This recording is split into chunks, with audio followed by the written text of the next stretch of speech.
right. Well, normally with most of our this is a workshop, so we don't really follow that format as like our meetings.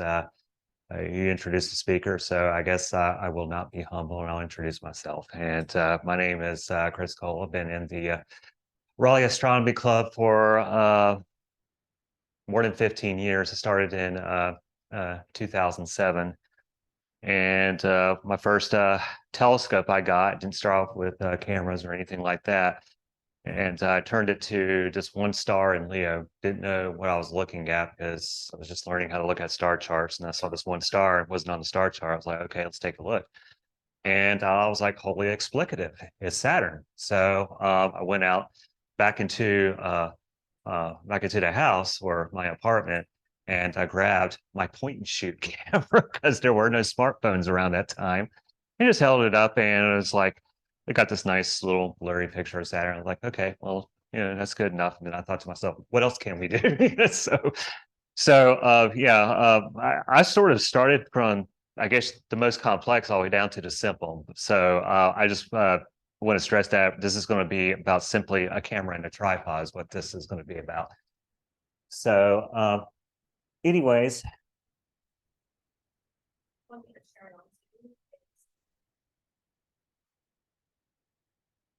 Okay, that's what you're seeing in your recording. Okay, got it. That's odd.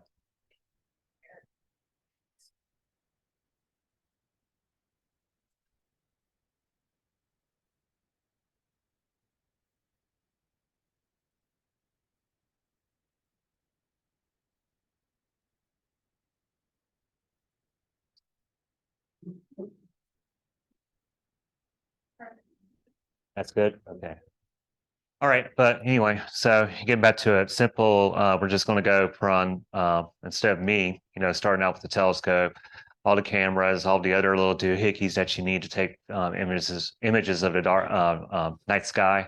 We're going to go simple to more complex. So hopefully, what this will be a starting point in a series of different astrophotography workshops, and so again, we're keeping it simple. It's just camera and tripod. Let's see if I can figure this out. Here we go. Okay, so what can you do with a camera and a tripod? So I'm just going to give you some general looks at what you can do. I guess we can go ahead and turn off all the lights for right now. Yeah, all of them. Okay.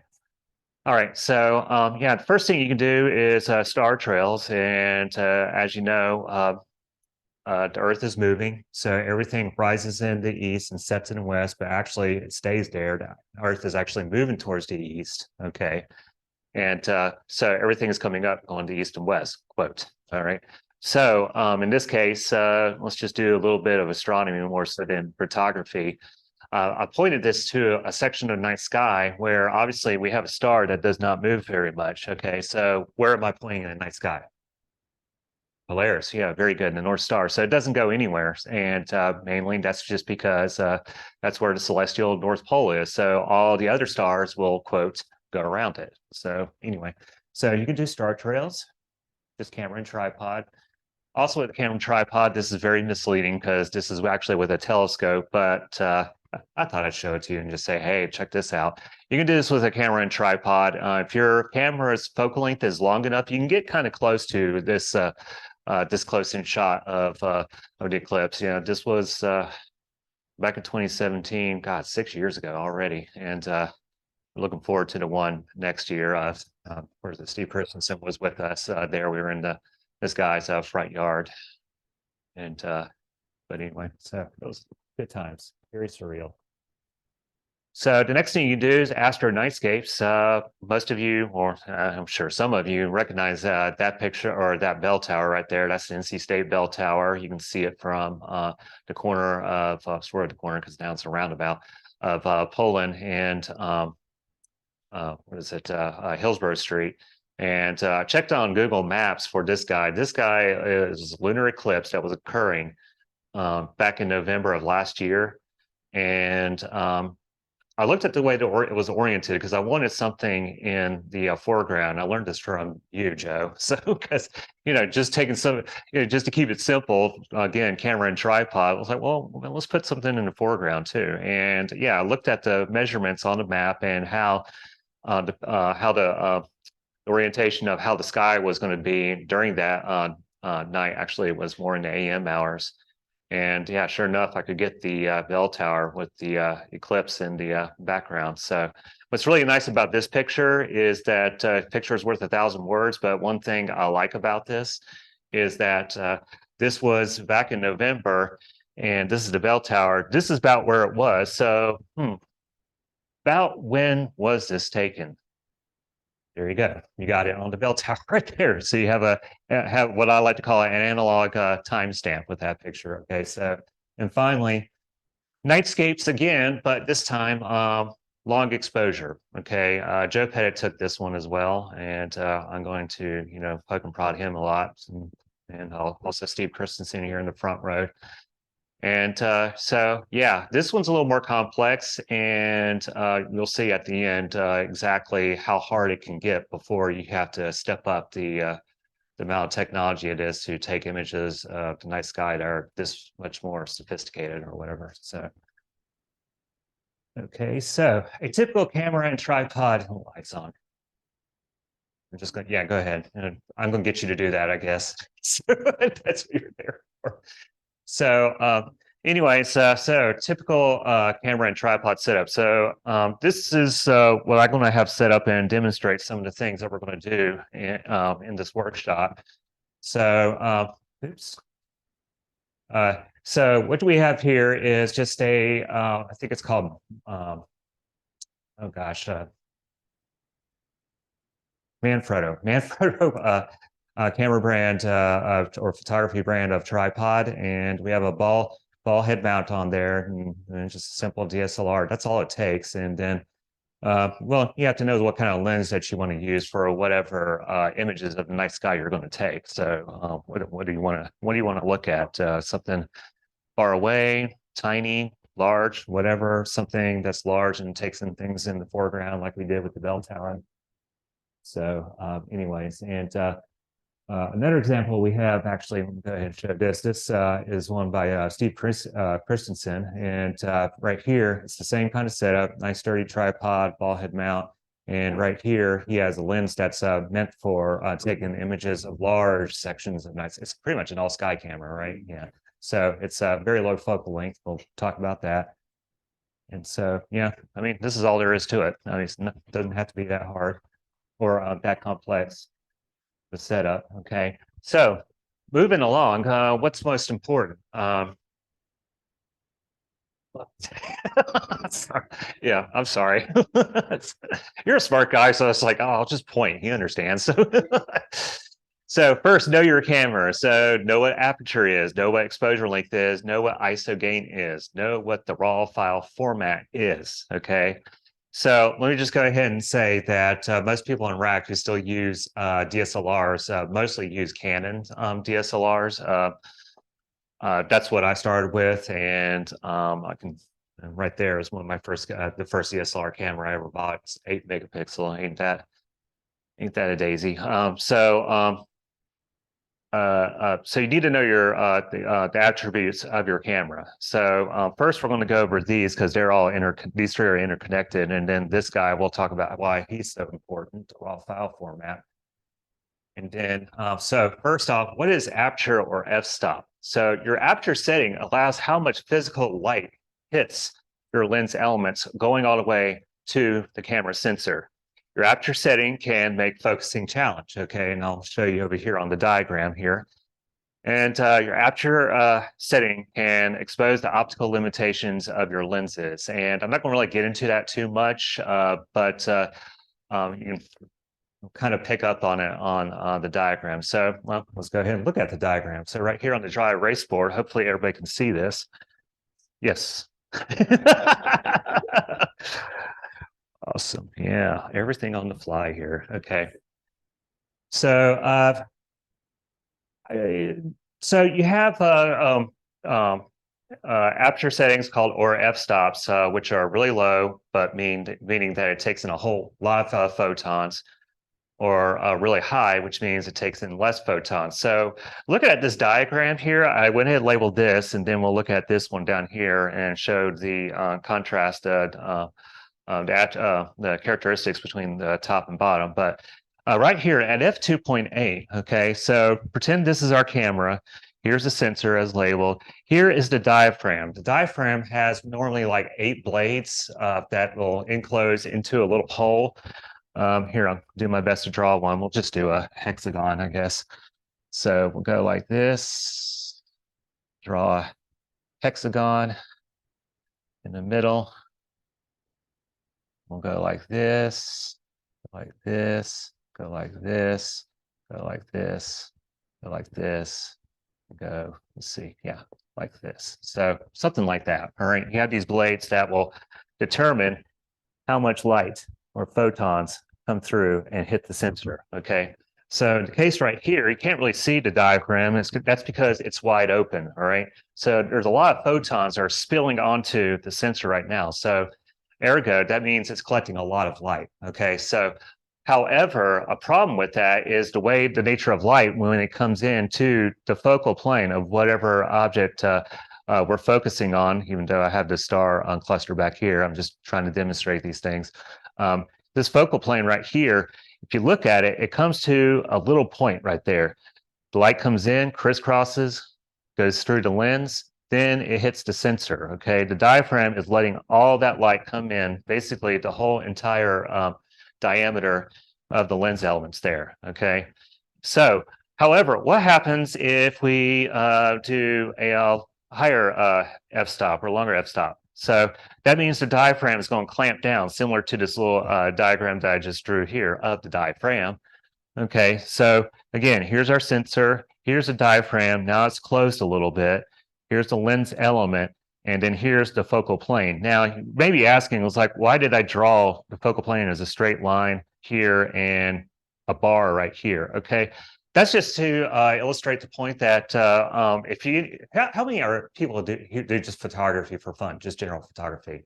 Okay, so some of you probably understand this concept right here. So when you do a higher f-stop, okay, yeah, you're losing light, but what happens is that's kind of beneficial. Is focusing is a lot easier. So you can be like the precise crisscross point of the light path right here, maybe right in the center of this bar, but you can get away with being slightly out of focus and still, fool anybody's eye into thinking that it's still in focus. So it makes focusing a lot easier. So just like photography, astrophotography, well, there are trade-offs there. So yeah, it makes focusing a lot easier, but less light is getting to your sensor. So what I wanted to do as we go over these three characteristics of your camera, as far as like f-stop, ISO, and exposure, I'm going to use Steve Perstenson here. I want you to stand over there against that drape right there, and I'm going to use this DSLR right here. This is a Canon 600D Rebel, consumer level, not the most expensive entry level, we'll just say it like that, brand of Canon camera. And so right here, I have a 50mm prime lens, or fixed focal length lens. So what I'm going to do is I'll go ahead and disclose right now the camera settings, like I have listed up there on the board right there. Okay, we are at 1 to 1/100th of a second of exposure. According to the board, what I have here, we're at f2.8. So the aperture is pretty wide open. Now this thing can go all the way to f1.4, but just for simplicity's sake and focusing sake for the camera, because I have it on autofocus, which is sort of a big no-no when you do astrophotography, you'll see. And I have it set to ISO 100. So 1 to 100th of a second, f2.8. I look at Steve over there, and I did take the lens cap off, good. So, Steve, what I want you to do is just wave to me, okay? So, yay, all right, very good. Okay, so I just took an image of him, and now what I'm going to do is I'm going to bring it down to f5.6, okay? So I bring it down to f5.6, hopefully it'll demonstrate that we're not going to catch as much light as we're taking a picture of Steve waving. So wave, Steve. Yay. Very good. I can barely see you. So that's very much demonstrates the point. So we're going through these three attributes of a camera: the f-stop, the ISO, and the exposure length. And we'll have 6 images in all. So we'll show you this pair, then we'll show you the next pair, and then show you the third pair after we're done taking them. I'll just put it into a laptop and I'll show you what I'm talking about as far as what these settings are all about. So Steve, you may sit down. Chris, is that diaphragm part of the camera body or the lens? It's the lens. Yeah, thank you. It's They're part all of the the lens. lens? Yeah, it's part of the lens. Like yeah. So there are some diaphragm, like I mentioned this one. This one, I'm pretty sure it has 8 right here. There are some that have several.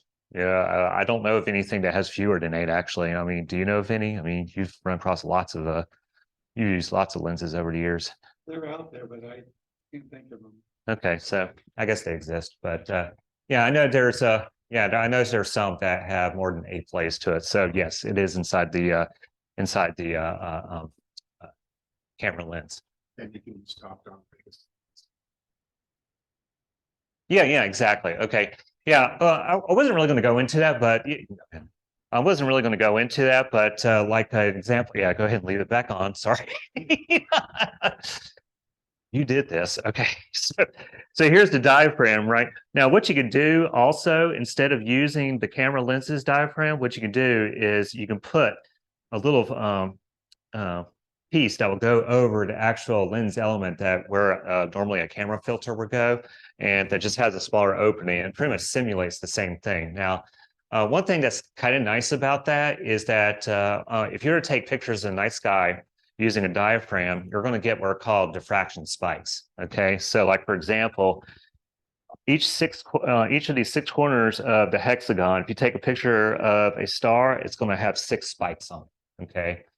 All the pictures I have, because I have 8 plays, they all have 8 spikes on it. And the way you can make those go away to a small extent is if you raise the f-stop, okay? But again, you lose light when you do that. So again, all these trade-offs. But as Steve mentioned, you can get the same effect. And if you don't want any diffraction spikes around your star, you could just put that on there and it'll just still be just a circle.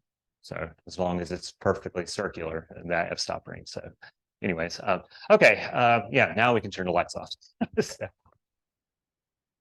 Okay, so there you go. That's what we just went over. Smile, Steve. Okay. What aperture or f-stop is, okay? So it's like I said and illustrated here. Go down to f2.8, which is what I had that camera set to originally. You can go all the way down to f22 on that camera, but only went down to double that, f5.6, because if I would have done it at f122, I wanted to demonstrate, how aperture works. If I'd done it at f22, you wouldn't have seen anything. And it's just like, well, Chris, you just took some with the camera lens on. But anyway, this is how it works. Okay. All right, next attribute. So what is shutter speed or exposure length? So in astronomy, we like to say exposure length more than anything, because why? Well, in astrophotography, we use mostly telescopes. Telescopes don't have shutters, okay? Now, some of the cameras, unlike what you just said, Dean, do have shutters built into them that you would use for astrophotography. But telescopes themselves, no, not so much. You can use, like you were talking about, stop-down rings for telescopes as well, but I never had a reason to. So like aperture, your exposure setting allows how much physical light hits the camera sensor over time. Okay, so previously we just manipulated the mechanics of the lens, not how much light was coming in over a variable amount of time, because those 2 images I took, they were 1/100th of a second, okay? So anyways, your exposure setting is obviously dictated by the brightness of the object, okay? So your exposure setting, you bring it in lots of light. If you do a longer exposure, a whole hell of a lot of light. Well, you would only want to bring in lots and lots of light if your object's really hard to see, okay? Like if you, the best example that anybody could probably identify with is if you want to take an image of the Milky Way, not the moon, or even if you're going to do like solar stuff, your exposure has to be kind of long so that you can pick up all that light coming from the Milky Way River that stretches across the sky on the southern horizon. At least here at this latitude in North Carolina, you'll see the Milky Way core peeking its way up. But anyway, yeah, you want a longer exposure for that. So it's all dictated by the brightness of the object you're trying to take an image of. So your exposure setting is only limited by how much the sky moves. Okay, so I already went over that with the star trail image, everybody knows that. So if you take a long exposure of the night sky and it's too long, depending on your camera lens focal length, we'll get into that. You'll start to see streaks as if you're trying to do a star trail image, and that wasn't your intent in the first place. So I don't know who came up with it, but there is a nice formula called the rule of 500. Okay, that's something that you can use that will tell you exactly how long you can leave your shutter open, camera lenses shutter open to gather light without the stars streaking. Okay, we'll get into that formula later.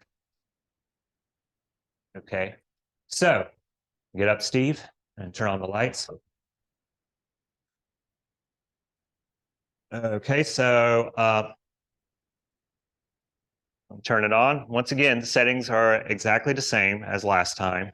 We're going to do one at, actually, let's see, fix that. It's not at the, right, there we go. Settings are exactly the same as we started last time. We're at 1/100th of a second. We're at aperture f2.8, which is pretty wide open, and we're at ISO 100. Okay, so Steve, smile and wave. Okay, there we go.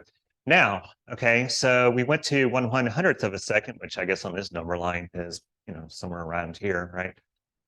Now, what I'm going to do is I'm going to raise the amount of time that the shutter is open, or make a longer exposure. So we're at 1/100th of a second. Let's do it 10 times as long. So 1/10 of a second. So bring it down to 1/10. Again, everything is staying the same. f2.8 aperture and ISO 100. So there we go. Good gosh, there's a lot of stuff in between. Okay. Okay, Steve, wave, smile. There you go. So you probably heard how there was a little bit of a delay there between the shutter of the F1 compared to the 1/100th of a second. It was on a little bit longer. Okay, Steve, you may sit down. So there you go. Right. So we're done with that. Yeah, the lights can go off. So again, same kind of number line that we just demonstrated with aperture. Okay. All right. Next. Okay, last aspect we'll go over as far as camera settings. All right, so ISO or gain. Okay, what is ISO or gain? So unlike aperture and exposure, okay, which if you remember from those two settings, they all are dependent on how much light, physical light, photons are coming in and hitting your sensor. That's how you can manipulate the stream of photons coming in. Whereas ISO or gain setting, it's you're manipulating the camera sensor to amplify the amount of light, quote, amplify the amount of light that's coming into the camera, okay? So if your ISO setting is higher, it's going to appear that you're taking in more light. Now, all camera settings have different characteristics to it as far as what's termed noise, okay? Camera settings, if you probably know, or excuse me, camera sensors, that's what I meant to say. Camera sensors, if you do very long exposures, you'll start to see the camera noise that it gives off, okay? ISO or gain setting will also make that more apparent. So if you're going to do, take an image of something at ISO 100, and then you go to take an image of ISO 1600, that's what we're going to do with Steve again, and you'll see sort of the difference of what I'm talking about not only does it look like you're bringing more light, you're actually also bringing in more of the camera's flaws or its noise, okay? So again, your ISO setting can help tremendously in keeping your exposure short for obvious reasons, because you're sort of brightening the image as you, depending on what kind of exposure. So if you have to do a short exposure, if you raise your ISO, it'll have sort of the same amount of light, would appear to have the same amount of light as something that was a longer exposure, okay? So Warning, your ISO settings will introduce camera noise, as I just spoke about, not unlike the noise or graininess you see on old film camera exposures. Okay, so that's about what it's going to look like. So here we go. All right, Steve. Third act, final act. So here we go. Okay, all over again. We are at exposure length 1 to 100. We're at pretty wide aperture, f2.8. Right now, we're at ISO 100. Okay, so nice smile, Steve, wave, very good. Okay, so we're at 100. Now, I'm going to bring it all the way up on this number line to 1600. So That's increasing the gain. increasing the gain. That's correct. Yeah, thank you.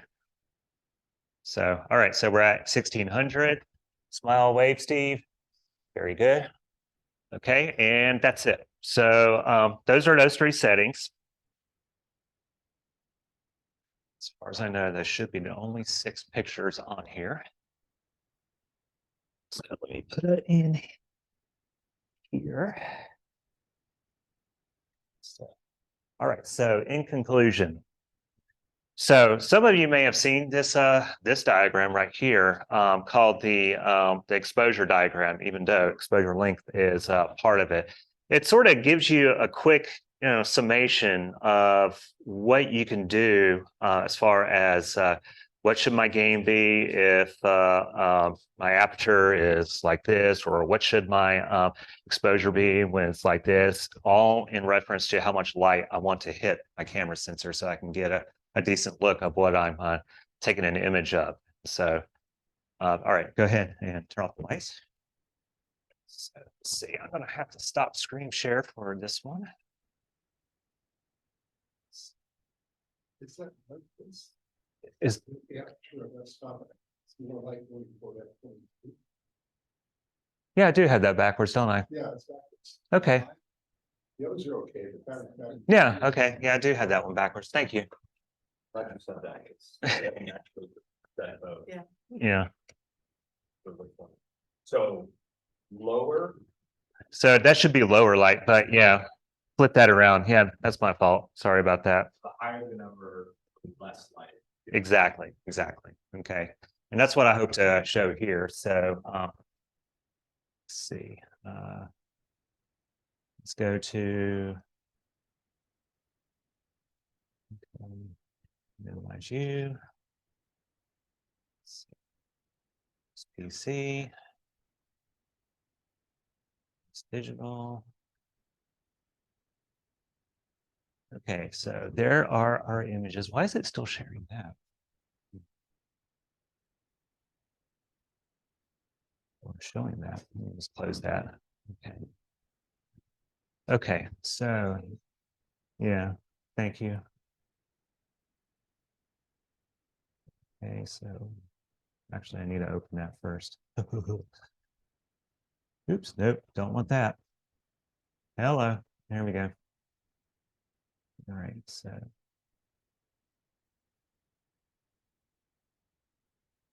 Okay, so there's Steve in all his glory. So we go back to this. Share screen. Go to that. Share. All right.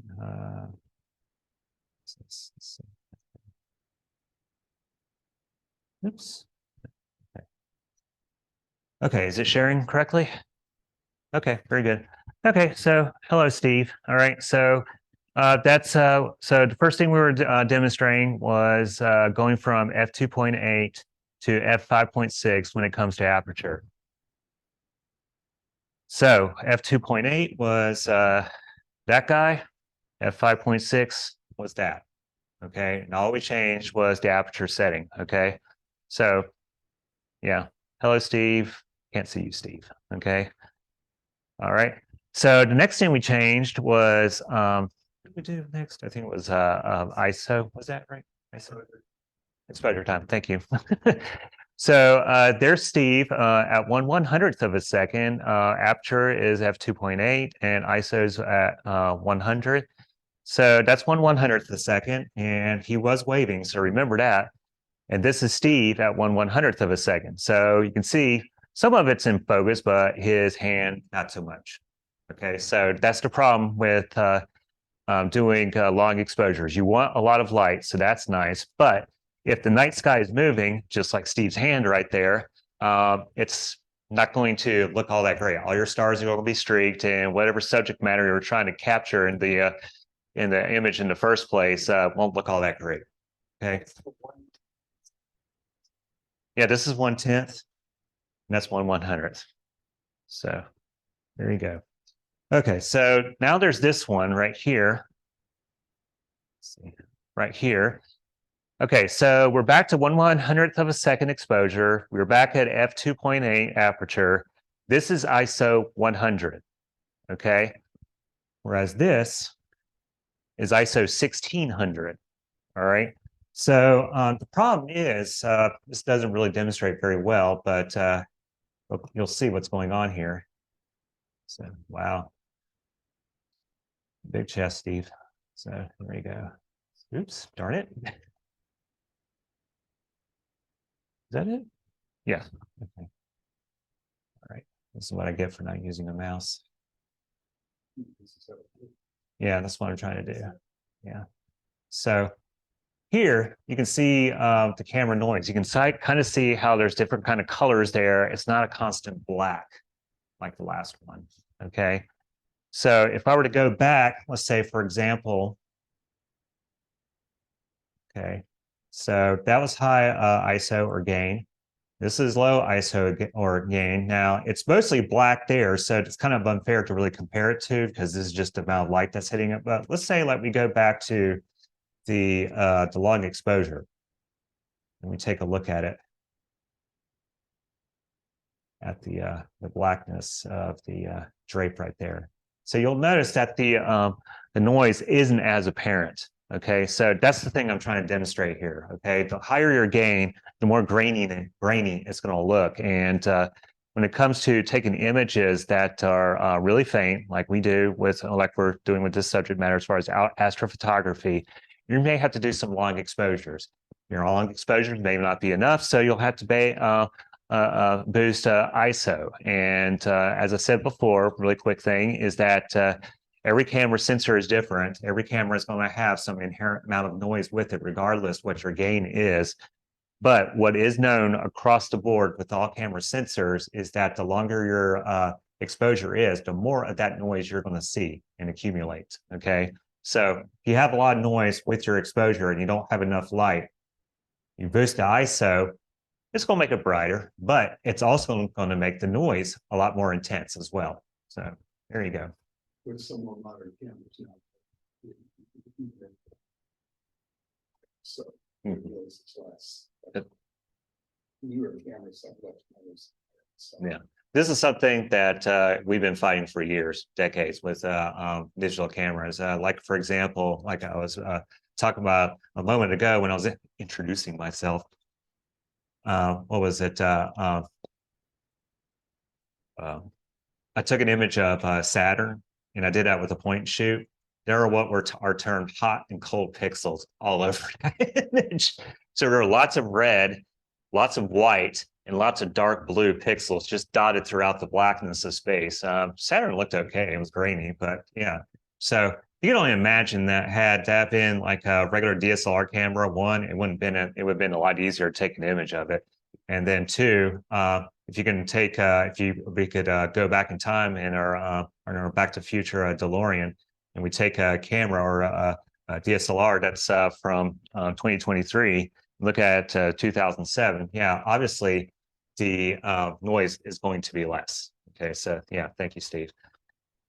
So all right, hopefully that's all the camera sharing I'll have to do. Let's see. All right, so we went through those three attributes. But there was a fourth one I wanted to go over. Let's see.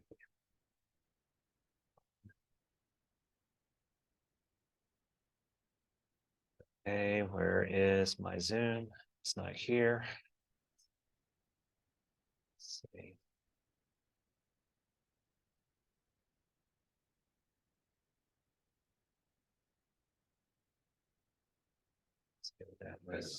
Stop, you instead of higher, the focus is on us. So on the f-stop, when it is higher, like here's f2.8, f5.6, when it's higher, less light is going to come in and hit the sensor, so it's not going to be as bright. Bar showing up. The bar showing up, what I was trying to emphasize there is that right here at higher f or lower f-stop, the focal plane is very narrow, okay? Or what you're focusing on, it has just a very tight tolerance of where the focus point is. Right here, yes, there is a point there where focus is going to be really good, but because it crisscrosses so narrowly, okay, the light path crisscrosses so narrowly, the focal plane, you can get away with it being slightly out of focus or slightly over focus. Okay, I guess it's not really a term, but you understand what I'm saying, because it's crisscrossed so sharply that you can put the focal plane here, here, here, here. That's what I'm trying to demonstrate here. So you can imagine this being more like this. I guess that's a better way of looking at it. So you can focus from here, you can focus from here, whereas this, you can only focus there, and that's it. Okay. Anyways, get back to that. Oops, share. Okay, Anna, how's that look? Okay, good. All right. Okay, so what is the raw file format? Okay. I'm just going to show one example of what's important about the raw file format, but it records all imaging data. All of the imaging data does get recorded by your sensor at once, but depending on what file format your camera is saving it, some of it is just going to get rid of. Other parts of it, it may truncate it a little bit, okay? Raw files are uncompressed, okay? It captures everything. When you see it on like your view screen, if you go to a raw file, like on my camera there, the Canon, it's going to show you a representation of what you took, okay?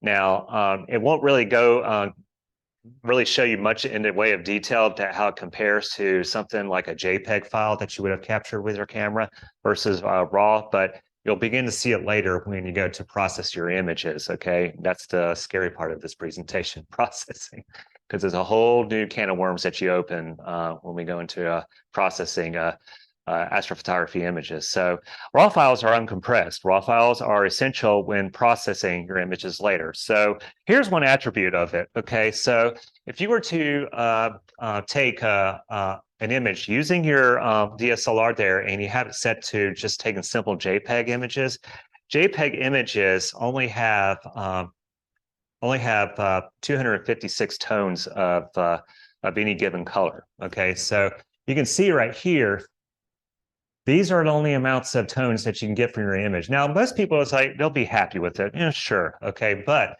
you'll start to see that really plain when you're taking an image of one type of tone here. So here, we're black.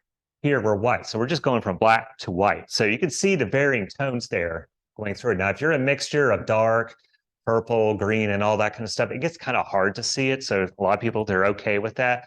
But when you go to process images like an astrophotographer does, you start to pick up on that. General public may say, oh, it still looks nice, but it's one of those things like not Michelangelo, but like Leonardo would say, my Mona Lisa's crap. You know, I don't see how people like this kind of thing. Okay, so it's kind of like that. All right, so whereas a 16-bit image has thousands of tones. I want to say was it 65,000 tones, something like that? Yeah, so if you can count 65,000 tones all the way across there, my hat goes off to you. So, but we can only see 256 here, and it's very apparent, okay, with 8-bit images. So anyway, I think that's 256 squared is what 16-bit gives you, because 8 squared is 16. So anyway. All right, so that's what you need to look for, what you need to know about your camera and kind of how your camera lens will work with your camera. So, all right, so who's next? Okay, secondly, know your camera lens. Know what to look for in a camera lens. So yeah, I went over the settings of what the camera does to the camera lens, but the camera can only do so much with the camera lens depending on what you have, okay? So know what settings are unnecessary with a camera lens that you may pick to take images of the night sky. know how usable your lens's focal length is according to, again, the rule of 500. Okay, and you're probably on the edge of your seat. What in the world is the rule of 500? Well, sorry, don't have to wait. So, okay. So what to look for in a lens. Fixed focal length lenses are best. Now, through astrophotography, you'll notice that a lot of the images that we take are with fixed focal length lenses, okay, also called prime lenses in photography circles. Like that one that I was doing with the images with Steve, that's a 50 millimeter lens. Another example I have here is an 85 millimeter lens. I love this lens. Over here on Steve's, this is, what was it? 5.8. 5.8 millimeters. Okay, so very, very short focal length. And as I asked him earlier, it's pretty much an all sky cam. It can capture, you know, if you were to lay it down on the ground right here, it'll capture everything in the room, roughly speaking. Okay, however, this that camera's shortcoming, or the images that you take with it, will illustrate the shortcomings of what you'll see that a camera lens can do if you were to look at the edges of the images it takes, okay? So, but what about zoom lenses? Well, if you use a zoom lens, use one that has a fixed aperture at all focal lengths. Now, the stock lens that you get with most consumer low-end DSLRs, like the Rebel series with the Canon Rebel here, 600D, they'll come with a stock lens that, in this case, goes from focal point 18 all the way up to, or not focal point, excuse me, focal length 18 all the way up to focal length 55 millimeters. Okay, so in and out it zooms, right? However, at 18, I'm able to do f3.5 aperture. Okay, well, that's great. You know, take an image of a night sky at 18 millimeters, you're going to have this huge section of night sky. You're at f3.5, you're going to bring in a rain of photons and just drench your sensor with it. So that's great, right? Okay, yeah, sure. However, this lens right here does not have a fixed aperture. Okay, so if I want to go and quote zoom in at 55, which is the most I can do with this lens at a certain section of the night sky, well, the shortcoming of this lens, it won't let you go down to f3.5. Okay, the lowest that you can go at 55 millimeters focal length is f5.6. And as we just demonstrated with the images of Steve against a black background, it's going to be kind of dark. Okay, so you're going to either have to mess with your, the only really thing that you can do is mess with your exposure length by boosting it, which you take a risk there, or you can boost your ISO gain, which you take a risk with the graininess and sound, or sound, noise. If using a, yeah, so anyway, that's what you want to look for. Do you have one, Steve? One zoom lens that has a fixed aperture? Okay, all right.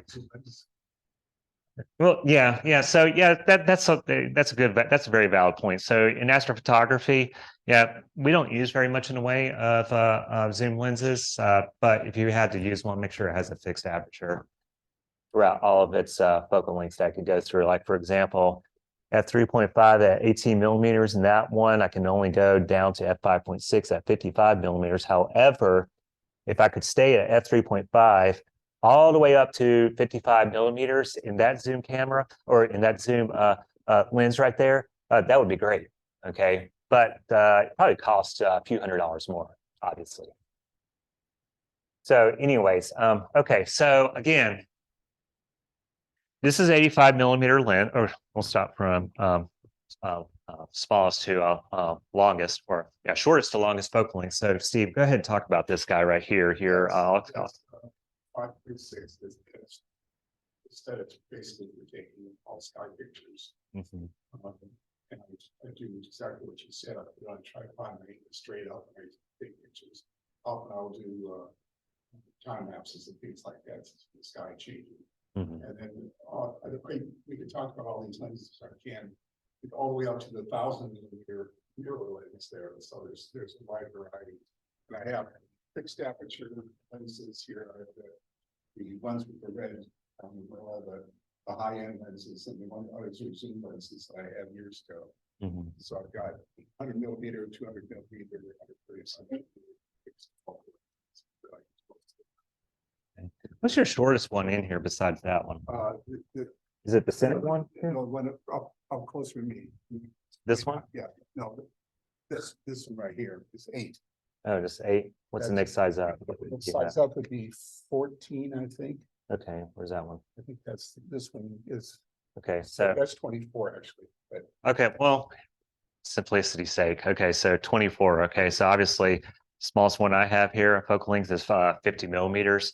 But what I like to emphasize to people is that what you'll see in the photo ops that we went through in the beginning, lenses that are like 20 millimeters or less tend to give you a decent look at the night sky, as far as like just giving you a nice grandeur look of foreground objects, background objects, capturing a whole big chunk of the Milky Way. So that's a lens that I recommend, or a lens focal length that I would recommend is about 20 millimeters. So that's 24, close enough. So okay, know what lens settings are unnecessary. So obviously you don't want to use image stabilization. Why? Because, well, your tripod is your stabilization, right? Okay, so, and we'll get into reasons why, like, well, Chris, if I'm doing a log exposure, if I tap the button, that just just the act of me tapping it may shake the camera a little bit, and it may shake the image of a long exposure until it settles down, and the image is ruined because it was shaking at that time. There's a way around that. We'll talk about that. Okay, turn autofocusing off. Okay, so unless you have a very bright star in the area that you're imaging in the night sky, your autofocus of your camera is probably going to have a difficult time finding the correct focus for it. So I would recommend doing manual focus. Yes, it is very tedious, so patience is required. But the good starting point is that these things are very far away. All right. So what I would start at is infinity on your lens, right? So focus all the way to infinity and then just work your way back. And so it should be close to the infinity side of the focus ring. All right. So what is infinity? If you don't understand what that means. Okay. So your focus ring will focus on objects that are close. Let's say like from here to that little lens shade right there, all the way too far away. Let's say a star way over there on the horizon. So if I want to take an image of that, I have to set my focus ring to, I don't know, like maybe from here 2 meters away. Then I have to set my focus mode all the way to infinity and work myself backwards because the star I'm taking an image of is way, way, way, way far away. Right, so You're focusing, are you using the live screen? or are you using the viewfinder? Okay, well, I like to use the screen because that's going to actually tell me what the sensor is able to pick up, which is why periodically, I'm glad you said that. If you're using a DSLR, it's nice to go and look at your viewfinder and make sure that it's in focus with what your sensor is actually seeing. Now, one way around that that's really a big has built popularity these days are mirrorless lenses, which basically you don't have to worry about that anymore because what you're looking at is pretty much a digital screen in the viewfinder. So you don't have to worry about it there. Okay, but to answer your question, sir, I do both just because I'm paranoid that maybe my focus is a little bit off in my viewfinder. So I check the live screen that's on the LCD there. Now, if you have a very old camera and you don't have live view capability on on your view screen, well, unfortunately, like I said, years and years ago, I bought this one. It was an 8 megapixel camera, and it did not have that. Okay, so what I had to do is I had to visually do it like you had mentioned with your question. I had to look through it at a bright star, get it as close as possible, and then what I would do is I would take a picture. I'd take a picture, I see the bright star, I would zoom in, and if it looked like it was a little fuzzy or bloated, then I would know it's out of focus. Go back again. Patience is required, going back and forth, back and forth. And let me tell you something, if you're using this on a telescope, it is a pain having to go like this and getting your focus right. Whereas this guy right here, because I have an articulating screen that swings out, I don't have to worry about that because I can turn it at a right angle based on which area it's looking at in the night sky. So it's really nice. A comment I was going to make, there was some dialogue asks. And that's sitting there too. Oh yeah, thank you. Okay, so Batinov mask. Obviously, I don't know very much about the guy. Someone named Batinov. I'm going to assume he's Eastern European or Russian or something like that. But anyway, Batinov mask. I don't know. Let's see. Maybe I can make it nice and big here. Okay, for those who can't see it. So you probably see how that it's divided into 3 parts here with lines almost 120 degrees to each other. Okay, what this does is it creates a diffraction spike pattern of a star that you may be aiming at. Okay, and it looks like it has 6 spikes to it. It has a crisscross spike, and then it has one that goes straight across. Batinov mask, when it's showing you that, if it's out of focus, the one that's going straight across the crisscross section, if it's up or below, that means you're out of focus. So if you put a Batinov mask on the front of your camera lens, that pretty much fixes the problem right there. If you're even having a hard time getting focus just based on your live screen as well. So Batinov mask, it's a pretty nifty little invention. It's like first time I heard about was less than 10 years ago, so it's kind of a new thing. But it looks like you 3D printed these, so I'm assuming you can find the. Somebody else did. Okay, well, Anna could do it for us, so there we go. Anyway, I'm sure there's lots of STL files out there that you can get a hold of, and it'll show you how to 3D print those. So it's Batinov mask. It's spelled. Make sure I get it right. Bahtinov. That's the way it's spelled. You just put that in front of your camera lens. Okay. All right.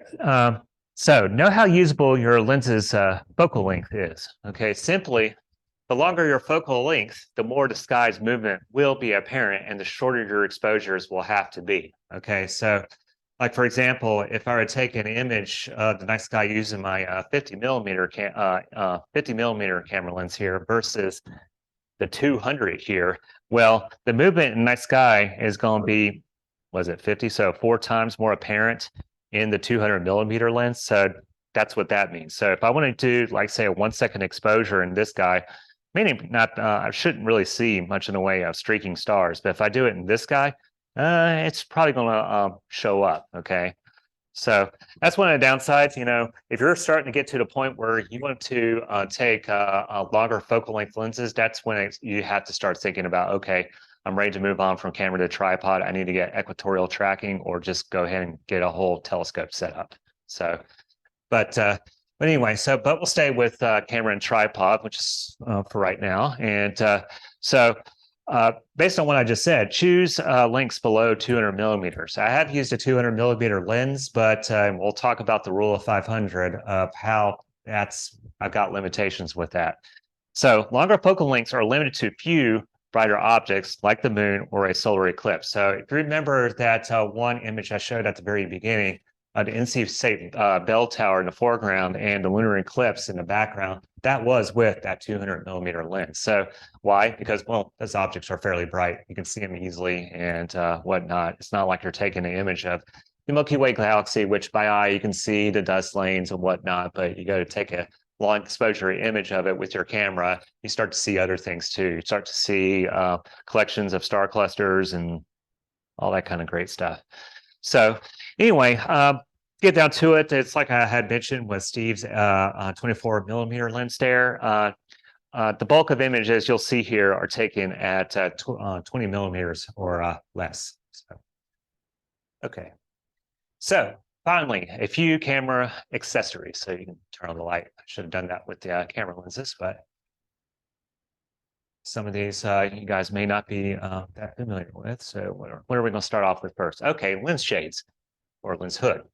As with daytime photography, a lens hood will keep out stray light. Okay, so who knows? Maybe you're taking an image and there is a single street light that's in your way and it's hitting the glass of your image, and you have a nice image of a star cluster, but it's all screwed up by the street light. So what do? Well, you do what other photographers do when they don't want stray light to come in. Use a lens hood. All right. So but there are some good side effects about using a lens hood at night around here. So NC nights can be very humid. All right. Everybody pretty much can identify with that with the past few days, right? A lens hood can keep moisture at bay temporarily. Now, in the wintertime, you still have the same problem. It just becomes frost instead. And getting frost on your lens, that's not, yeah, that won't make you too happy there. But anyways, so be very humid here, and the lens hood will keep moisture at bay. A lens hood can be fitted with a heat pack, and I'll show you that, to keep moisture at bay as well. So let's see, what's next should be examples. Yeah, there we go. And so, with my 200 millimeter lens, I brought two lens shades that I use for it.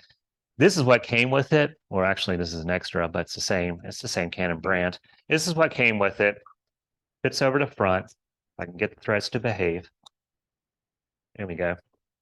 Fits on the front. Okay, so we'll keep stray light out from there. Now, what if it's very humid? Okay, well, all this this lens that's in front, it's only about maybe 2 inches away from the lens elements that are in front of the lens. Okay, or the very front of the lens. So it'll keep moisture at bay for a little while, but if you're out there for at least an hour, no, it's not going to work out for you. So how do you keep fog or condensation off your lens from the humid nights here in North Carolina? This is what you do. You take a hand warmer and you just rubber band it to the lens hood. Okay, so you can do that. Now, another way you can do it, this is a 200 millimeter lens. I have another 200 millimeter lens where I just went and took a mailing tube and used some electrical tape, and I just taped it to this filter. It's the exact same filter. I just took the piece of a mailing tube and I put it in front of it. So I just taped it in front. So kabam! Wow, that's huge, right? So anyway, but because it's that big, that's just that much more moisture protection I'm going to have as the night goes on. So, however, what you do not want to do, if you're going to do something like this, you need to keep track of one thing. Say like I were to do this with my 50 millimeter lens. What do you think is going to happen? It'll keep moisture off, but what do you think is going to happen? Yeah, you're going to start to see the sides of the actual lens hood, okay, because it's so long. Now, had it been like, oh, I don't know, like maybe out to here, yeah, no big deal, okay? But just be warned, if you're going to extend, take a lens hood and you want to get around the humid nights without using a heat pack or whatever, however far you extend it, you can only go but so far, because eventually the lens hood, you're going to see it in your images at the edges. So just keep that in mind. Let's see. Yeah, we'll just leave it at that. Okay. All right. Ball head mount. All right. So it allows you to point your camera to any place in the night sky. So most tripods, just affordable tripods, you can only sit your camera on it in one plane. The only way that you're going to be able to tilt it up or down is if you adjust the legs here, which can, be kind of risky if you want to do that. But what you can use is you can use a ball head mount. All right. It will allow it will point your camera to any place in the night sky. It will also allow you to frame the shot in portrait or landscape. So for example, if I were to take this guy and just turn it around, I can point to something over there. I can point to something really high. I can point to something not so high, right? Or if I want, I can point it at something in a portrait, or going back to where I was, landscape, okay? So there's all kinds of ways that you can manipulate it so that you can frame whatever image you're trying to take with the ball head mount. So anyways, but that's just an example. Over here, Steve has got one that's basically the same thing. pretty much. Right. Okay. Well, I won't go into too much detail, but anyway, yeah. So ball head bounce, yeah, they allow you to look at different sections of the night sky with ease. Okay. Next, intervalometer. Now, you probably remember what I was talking about earlier. It's like, well, what if I want to do a long exposure and I have to hold down the button to take the shutter? Well, that initial on time when I take the image by pushing down on the shutter, there's going to be a little bit of a shake there. All right. All right. So there's one thing that you can do on board in the camera that'll let you get around with that. So most cameras, they already have built in a slight delay. So it's like, you have your family sitting there wherever at a picnic table, and you want to be in the picture too. You get it started, beep, beep, beep, beep, and you go there, you sit down, and it takes the image. You can do the same thing with the camera. What I like about the intervalometer is it lets you to do a lot of things. Intervalometer can help taking long exposures while keeping the camera still. Okay, that's what I just said. But they can also help you do make time lapses. They can also help you dictate how many exposures that you want to take, and all you have to do is just set it up and walk away. Okay, there are software packages where you can control your DSLR to do the same thing, but I've used this forever. I mean, it's I've used it forever. This thing, it's like, maybe I should get misty-eyed a little bit. This thing I actually probably got back in 2011, so I've had it for a while. It does everything. I don't need to worry about anything else. I use it with my telescopes too. So anytime I want to attach my DSLR camera to a telescope, I don't have to attach my DSLR camera to the computer. That's less wires. Everything is right there at the telescope. So, About that. yeah, sure. When I was using those kind with the hanging from a cord, if you leave it go for multiple hours, sometimes the wind will cause the intervalometer To swing. Yeah, very good. That's why I've moved to these ones. Oh, okay. Yeah, there you go. I didn't even think about that. Yeah. So, yeah, I've seen wireless ones. I didn't think about that. Yeah. So there you go. You can take it up to the next level, and yeah, just actually, you can, like sitting in your living room, eating a can of Pringles, looking out there. There you go. Yeah. So anyways, let the camera do all the work for you. So, anyways, all right. So that's your example of intervalometer. So we're going to have a break-in in this workshop. You guys can come up here and you can look at the little doohickeys we have here, ask questions, whatever, so you can get a closer look at the intervalometer or a ball head or whatever. So, all right. So finally, aftermarket camera modifications. I cannot emphasize, be careful with this. Okay. So two things that you can do with a DSLR camera is that the manufacturer's software package that they put onto the camera itself, there is one software package. There are probably more than one, but the one that I'm most familiar with, and it's your fault because you introduced me to it, and that allowed me to take that really spectacular solar eclipse image. So I have you to thank for that. Thank you, sir. Yeah. So, so you can use what's called Magic Lantern software, but what that does is it basically adds a whole bunch of new features to the operating system of that Canon camera right there. Now, if you happen to, I don't know, have you ever bricked a camera? No? Okay. So Magic Lantern, probably in its early days, people complained about that, I guess. I mean, yeah. So some people in the early days when Magic Lantern was first out, what they would do is they would install it. And if they didn't really pay attention to what they're doing, the operating system that Canon installed on there wouldn't work properly anymore. So your camera was very limited. And depending on what you want to do, maybe you couldn't use it for that anymore. And that's where the term brick comes in. It's just a paperweight after that, right? So that's why I cannot emphasize, be careful. Now, the Magic Lantern software on there, I can show it to you on there if you during the break, and you can look at it. I don't know what version that is, but I got that quite a while ago. But anyway, so that's one thing you can do. The second thing you can do is you can alter your camera sensor spectrum sensitivity so that it can help in collecting astronomical wavelengths. Okay, so most camera sensors that are out there, if you're just a photographer, you're only worried about Roy G. Biv. The visible part of the spectrum is red, orange, yellow, green, blue, indigo, violet. But there are sections of the spectrum that may be beyond that, like down to ultraviolet. And in our cases, what's really nice, getting close to infrared. Okay, still mostly red. The wavelength that we like is 656 nanometers. I believe that's correct. And it's called hydrogen alpha, and it is everywhere out there in space. And it's a nice, rich red color. And if you can manage to capture your images correctly,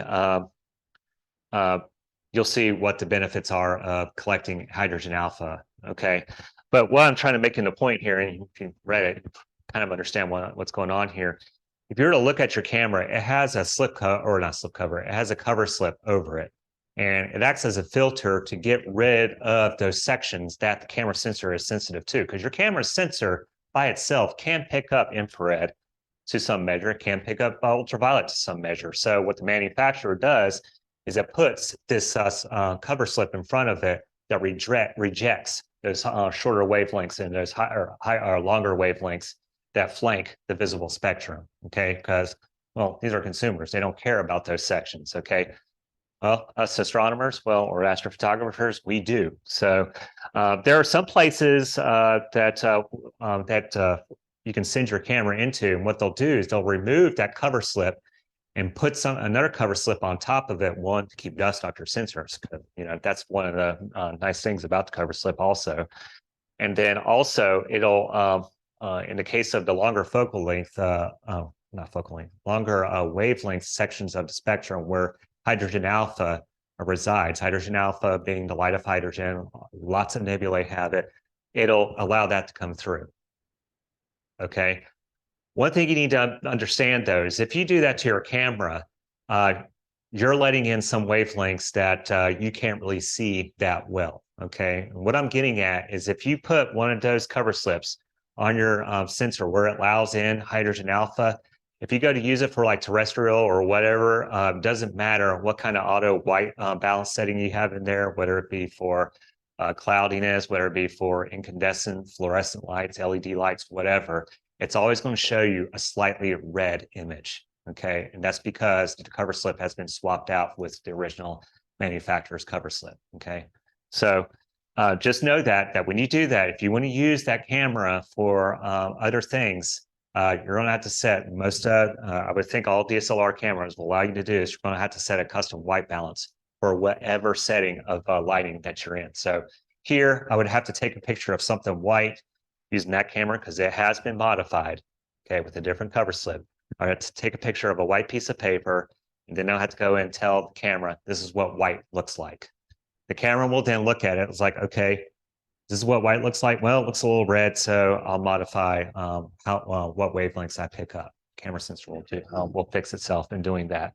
Okay, it'll work in here, but if I go out somewhere where incandescent lights and it's a little bit on the yellow side, well, you have to do it all over again and over and over and over again. One thing that you can keep in mind though, because hydrogen alpha is starlight and ionized gas light, just know that you can use the white balance setting for a sunny day outside, and it'll work just fine. Okay, because that's what we're trying to image. We're trying to image wavelengths of stars and ionized gas, which is all on the red side of the spectrum. So for the most part, but anyway. So anyway, 10-minute break. So actually, how are we doing on time? How long have we been going? It's 3:11, so been going a little more than an hour. Okay. Yeah, let's do a 10-minute break because I'm parched and need to get some water. And if you want, you can come up and look at these accessories, the ball head mounts, the intervalometer right here.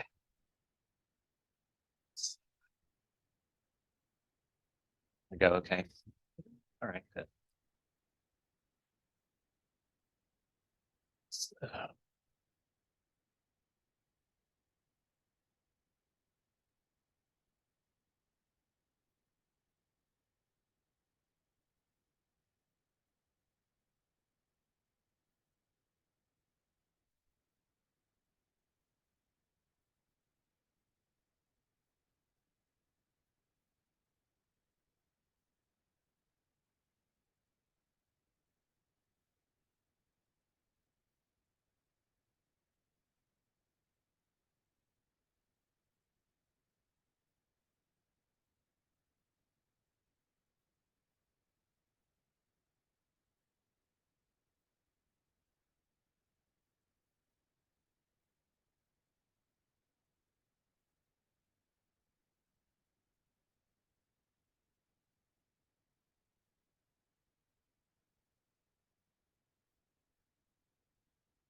Okay, repeating myself.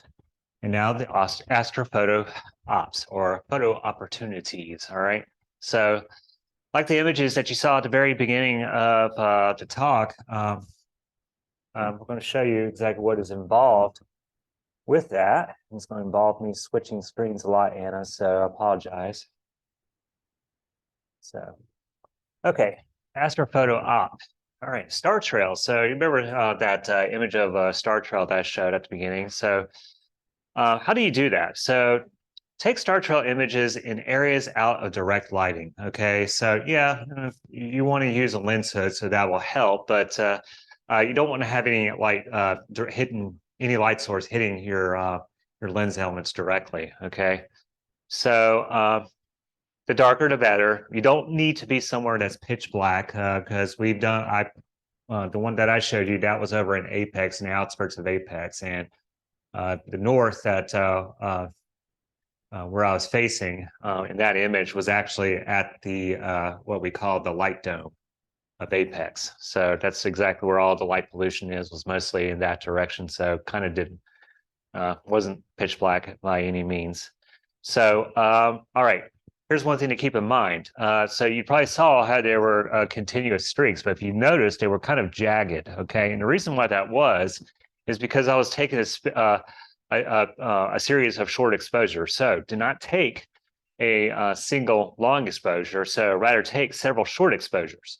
Okay, 30 seconds is sufficient to avoid ambient light sources from saturating the sensor. So like I said, with the light dome coming from Apex, if I do it really long, yeah, that light pollution, yeah, the stars may be brighter, but that light pollution that's there from the light dome of Apex is going to make things a little distracting. It won't look as cool, right? So anyway, but anyway, 30 seconds is sufficient. So to avoid ambient light sources saturating the sensor. So a good trail photo is taken over a period of more than 30 minutes. And that's exactly what you saw in that image. That was only 30 minutes. So Joe Pettit is going to show us some things that went over more than an hour, I'm assuming, right? Like, what's the longest star trail image you've ever taken? 12 hours. Wow. Do a full, yeah, half a rotation. Yeah, there you go. Could go back to the same site and do it 6 months later. I mean, so. All right. A good trail photo is taken over a period of more than 30 minutes anyway. So yeah, you can do it 12 hours, I guess. But anyway, use software to assemble your exposures into your final image. So there's going to be a lot of, like I said, the scary part of the very end, or not the very end, but close to the end of this workshop, we're going to talk about processing. So you will need software to assemble your exposures into your final image, just to show what kind of star trails image you're trying to compose out of all your short exposures. Okay, so examples are Photoshop, which these days they require subscription. There's an older freeware program called StarStax. Joe, do you know of any others? There's several. Yeah. Okay. Yeah, so just do a simple Google search. You'll find them. So I mean, a lot of people do this, and people that don't even do astrophotography will go out and do this, and they themselves will understand that taking very long exposures of trying to get a star trail image is not that great, and you'll see this on the internet everywhere. People do star trails, but they're all shorter exposures. Okay, so like in the case of what Joe Pettit was just talking about, his longest star trail was over a period of 12 hours. I'm sure he wasn't there taking an image that was 12 hours long. Okay. Some of the software will fill in the gaps in between the exposures as well, which are kind of. It's cheating, though. It's cheating. It's cheating, but so have you used it? Oh, yeah. Cheater. Okay, so so anyways. Okay, well, actually, here, I'll put you on the spot again. Do you remember how many, what your exposure length was during that whole time? For the winter time, it can be like 4 minutes. 4 minutes, okay. But you had to be somewhere pretty dark to make that happen, right? Yeah, that's on my front porch. In Pittsburgh, Okay, I wish I lived in Pittsburgh. Okay, so anyway, yeah, so you can use software to assemble your exposures into your final image.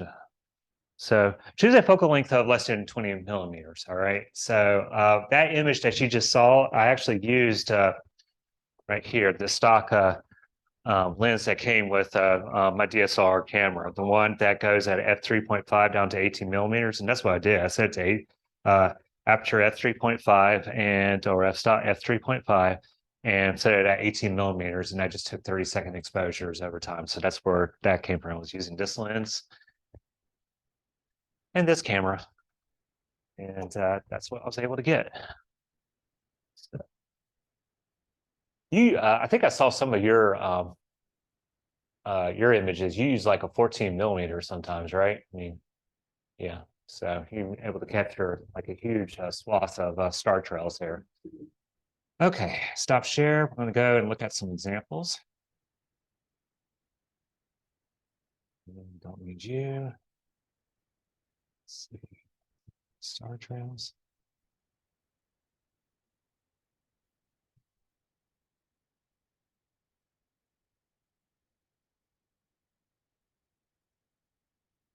Oops.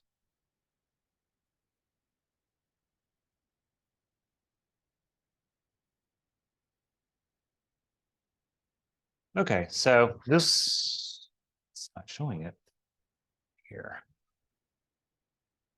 It is on Zoom. There we go, that should do it.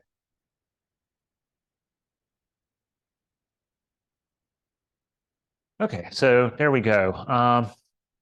So that's the image I just showed you. That was just 30 minutes. And yes, I had it aimed at Polaris and North Star and give that nice concentric circles from all the star trailing for every 30 seconds. So yeah, it can't really tell here because this is a projected image, but you can probably see how they're kind of jagged. Well, each little jag, if you want to call it that, was a separate 30-second image. If you look up here, you can see one didn't go so well. There's a gap there. And then if you look right here, you can see a streak of light with little Christmas tree lights on it. That's an airplane going by. So anyway, but here's the light dome that I was talking about. This is Apex, the light dome that's over the town of Apex. So unfortunately, that's goes at the northwest. So okay. Here's one that Joe Pettit did. And so 90 frame composite spanning 51 minutes, Nikon D600, Bauer 14 millimeter lens. That's the one I mentioned earlier. Is it bringing back fond memories? So yeah, sure. Okay. So f2.8, yeah, let's see, 14 millimeter f2.8 lens, but he had it set to f4. Okay. He did 32-second exposures. And he had it set to ISO or gain 1600. I don't know. Do you know about how long this was? Like how many hours? Just how long this one was? 51 minutes. Oh, it says so right there. Well, boy, do I feel stupid. Okay. So, but anyway, what's kind of neat about this image? It's very artistic. It gives sort of an artistic touch to it, but it also shows you what I had very lightly touched on earlier about what happens if your aperture setting is really low and allowing in a whole lot of light at once. Okay, so if you remember, there was a little tidbit there that mentioned that that if your aperture is low enough, if your aperture setting or f-stop is low enough, what will happen is that you'll start to see problems that the lens has optically. So if say like Joe was trying to take an image of a star cluster that was over here with this 14 millimeter lens at on these settings, well, what would end up happening is you see how it's kind of pulled to the side there, right? So the star cluster won't be nice points of light. It'll look pretty close, but will actually be is it'll look almost like a section of warp speed in Star Trek or hyperspace in Star Wars. Okay, but in this case, it was a nice touch. It showed you what else you can do with your star trail images. And if you look carefully, because it's 14mm lens, pretty wide open area, you can see how they're nice and concentric right here, but you can see a slight hint that they're starting to get straight and slope to the other direction, which means that this is probably close to the celestial equator. Okay. Are you always limited to Polaris? No, you'll see why. Yeah. No, you don't have to do Polaris. If you look at how the stars circle around Polaris, that they're not a circle, even though they are in the night sky. Mhm. It's not a lens defect. Oh, it isn't? Oh. Misshapen here. It's a projection issue. It's not. When we talk about lens defects, we typically think of pin cushion distortion, or barrel distortion. In this case, it's an issue of the plane of the stars going around Polaris and not aligned with the plane of the sun. They're tilted. So in the same reason, when you take a picture of a building and turn the camera up, it's like the buildings are falling over. It's the exact same. Okay, so all right, I see what you're saying. Okay, all right. So, all right, I surrender. Okay, so, okay, everybody pretty much gets that. Yeah, it's coming in at an angle. All right, very good. So let's see. Okay, once again, so if you notice in this image, let's sort of get into what you were talking about. What's your name? Yeah, sort of what Jeff was mentioning earlier. No, you don't have to take an image of Polaris, but as you drift away from Polaris and you see how it becomes more straight here, well, this next image makes a good example of that. Okay, so Polaris is like somewhere up here, and then here, where it's mostly straight, but then as you go further to the south, it becomes curved in the opposite direction. So right about here is the celestial equator, okay? Whereas celestial North Pole is about here, celestial South Pole is probably about there or something like that. So, but anyway, did you want to add anything to this? Well, just to get back to D-zoning. Yeah. Look at what the trees are doing. Very good. Okay. Yeah, very good. That's the same thing. The camera's tilted up on the horizon. So in the same way, buildings appear to You follow it over. The trees are coming Yeah. toward the sun. Okay. That's he said. Okay. Anyway, So- temporary. No, I mean, it makes sense. I mean, it does it with the stars too. So, and the whole point of star trails is, yeah, to make you psycho about what's going on with the night sky, right? So, So how do you feel about fixing this in Photoshop? I'll sometimes do it if there's buildings. Yeah. Because where you want verticals to be verticals. In recent years, I've gone ahead and purchased a perspective control lens. I actually, instead of bringing the camera upward, push the lens upward relative. But it's like a tilt then. Yeah, just shift, Okay, shift the lens up relative. okay. Yeah, so I don't do any tilts, and so that way buildings are straight. Okay, cool. oh, wow, clever. So, anyways, and then this one gets pretty close to seeing where the celestial south is. So this was this is probably during the summertime. I'm assuming there's a lot of stars there. September. Oh, okay. All right.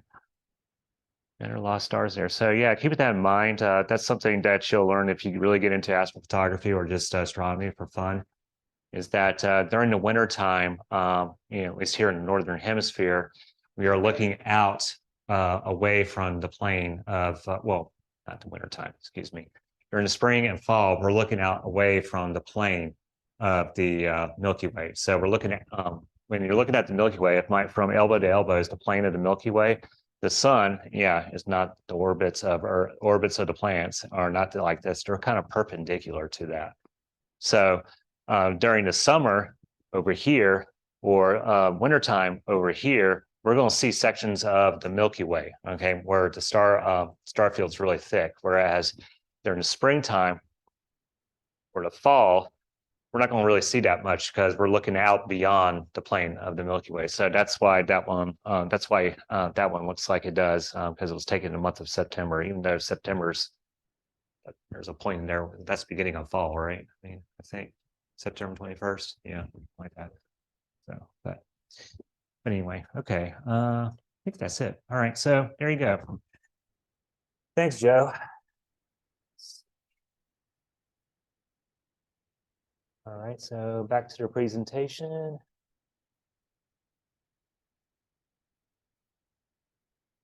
It's right there.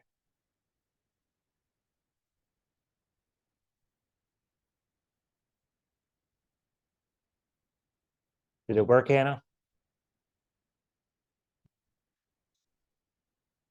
Okay. I don't know why it shows us two of those things. Was it this one I chose or what? Yeah, that one.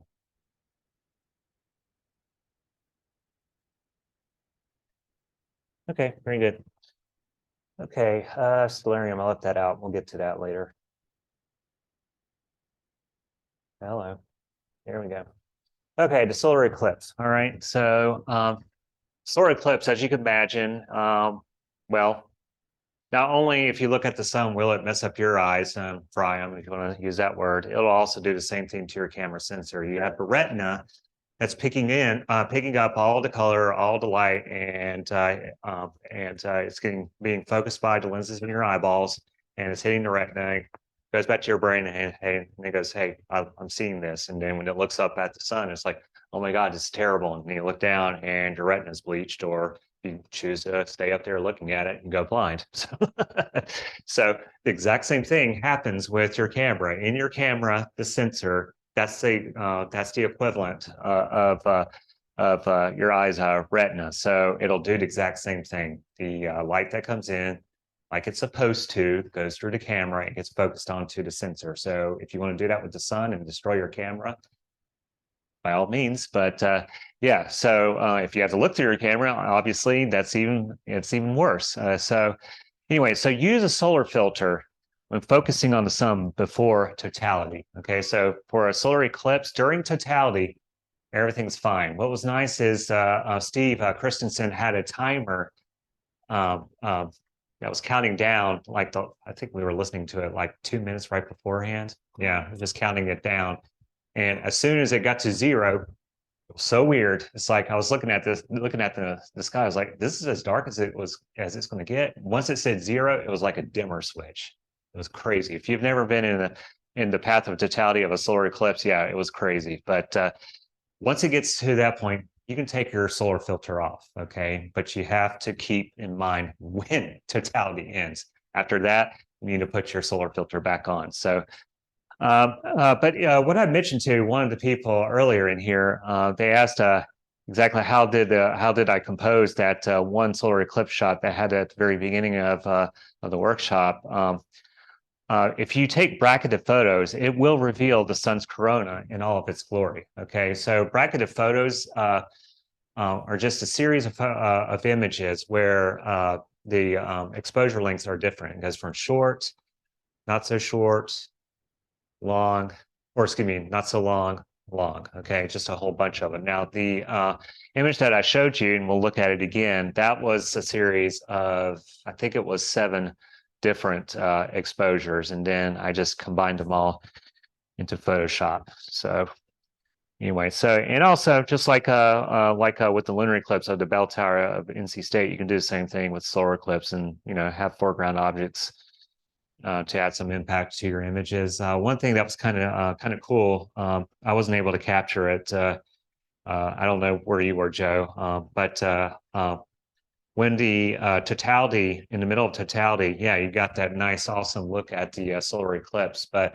what was kind of cool is that on the opposite side of the solar system at the time was Mars and Jupiter, okay, sort of on the opposite side. And so you couldn't see it, at all during that time of the year, or, during that time in its orbit and that time of the year. So it was nice that when the moon covered it up, not only were you looking at a solar eclipse, you were seeing Mars and Jupiter at that time of the year where it was just impossible to see with a telescope or anything. So, anyway. capture stars. Yeah, and just stars too. Yeah, and yeah. So you'll see, yeah, and that you can sort of do that with lunar eclipse images too. When you want to get a good look at totality, you'll inadvertently have a long enough exposure where you'll see stars in the background as well. But anyway, so go on to that, and we look at examples. Here we go again.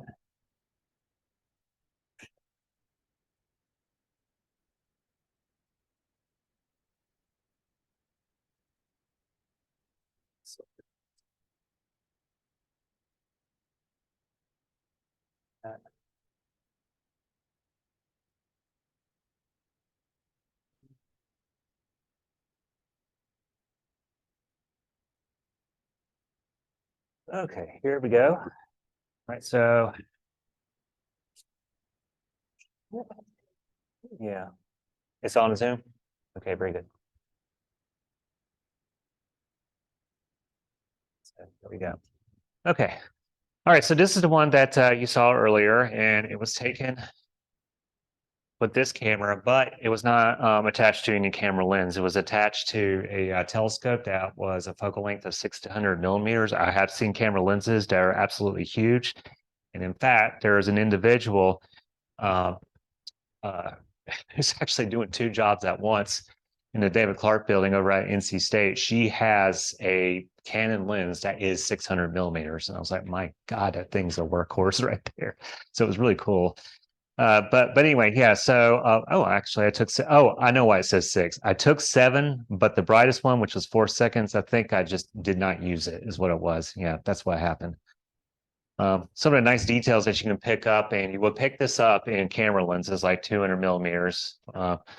You can sort of pick it up with like maybe 100 to 50 millimeters. But if you notice right here, they didn't show up very well here as far as color goes. You see that little spike right there, or right here where it's kind of shining through over the silhouette of the moon, and right there, those were actually prominences on the sun, and they were on the they were pretty much on the red side of the spectrum. And I'm pretty sure I would not have been able to pick that up if I had not done what I told you you need to be careful about, if I had not replaced that cover slip on there, because what you were seeing there was hydrogen alpha, pure hydrogen alpha light of the prominences, which are these little structures that look almost like flames coming off of the edges of the disk of the sun.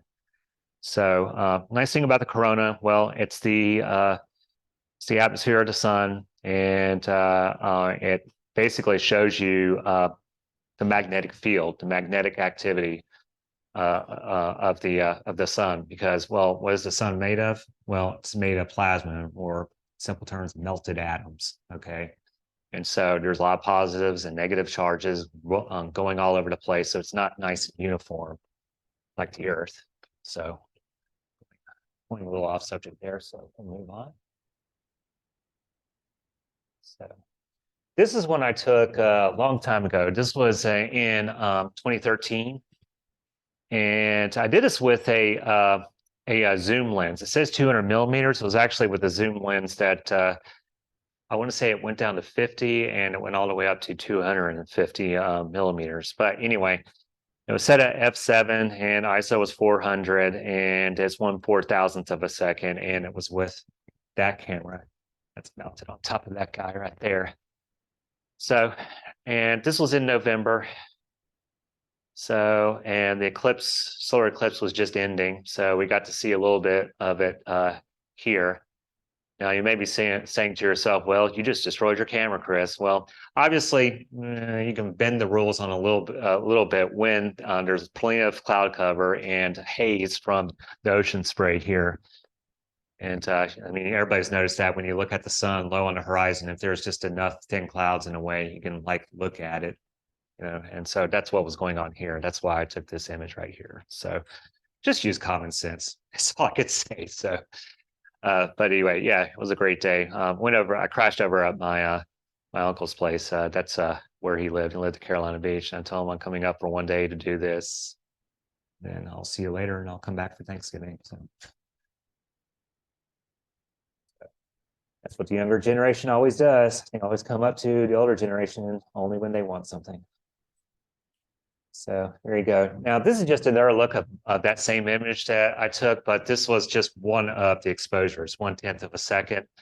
The composing, the HDR composition of the previous image didn't really show the color very well, but you can see the prominences just coming, the color of it just coming over I guess you could say the horizon or the edge of the silhouette that is the moon.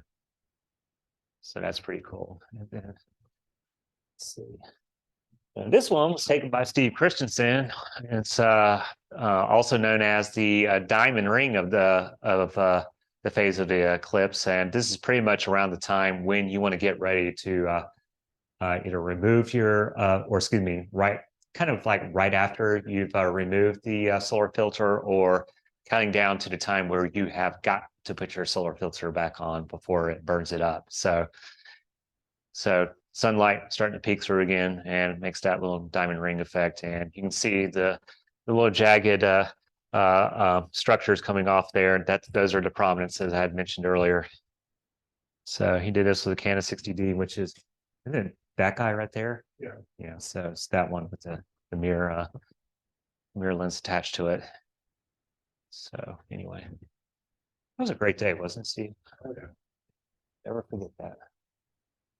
So I think is that it? I thought I had a fourth one here. Yep, or a fifth one there. Okay, so that's it. Now we go back to screen share. Hopefully I can get this right. It's the only one there now. Isn't that nice? Okay, is it showing up, Anna?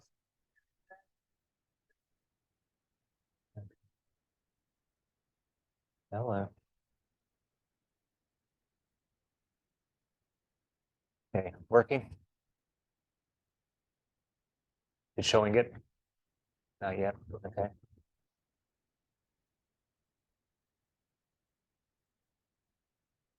It just stopped, okay. There's our reasoning. Let's get rid of you.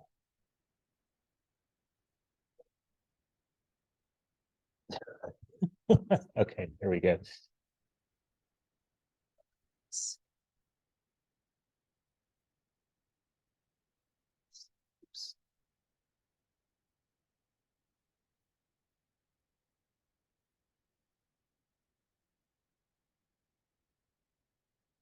Hello. That should do it, right? It's not there? No? Okay.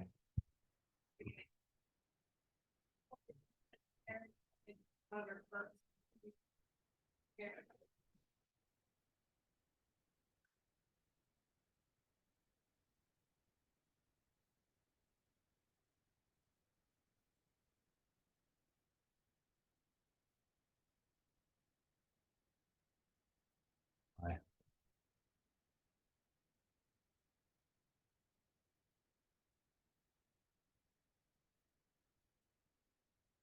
Okay.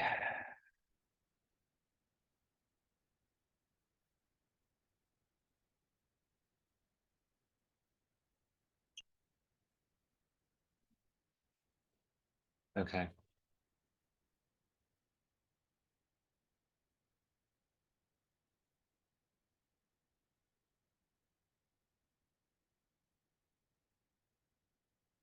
I don't know why. It's like 4 windows pop up here when I do that for PowerPoint. That worked? Okay. All right. Well, whatever, man. All right. So, all right. Solar eclipse. Now, moving on. Hello. Astrophoto, or astro nightscapes. Okay. So, kind of like what we hit on logically earlier, your subject matter will dictate how dark your site will need to be. So in most cases, it's going to have to be pretty dark. All right. So unless you have a house in Pittsburgh, so so choose a focal length 20 millimeters or less. This is all under the assumption that you're going to what is it? Going to take an image of a large section of the night sky.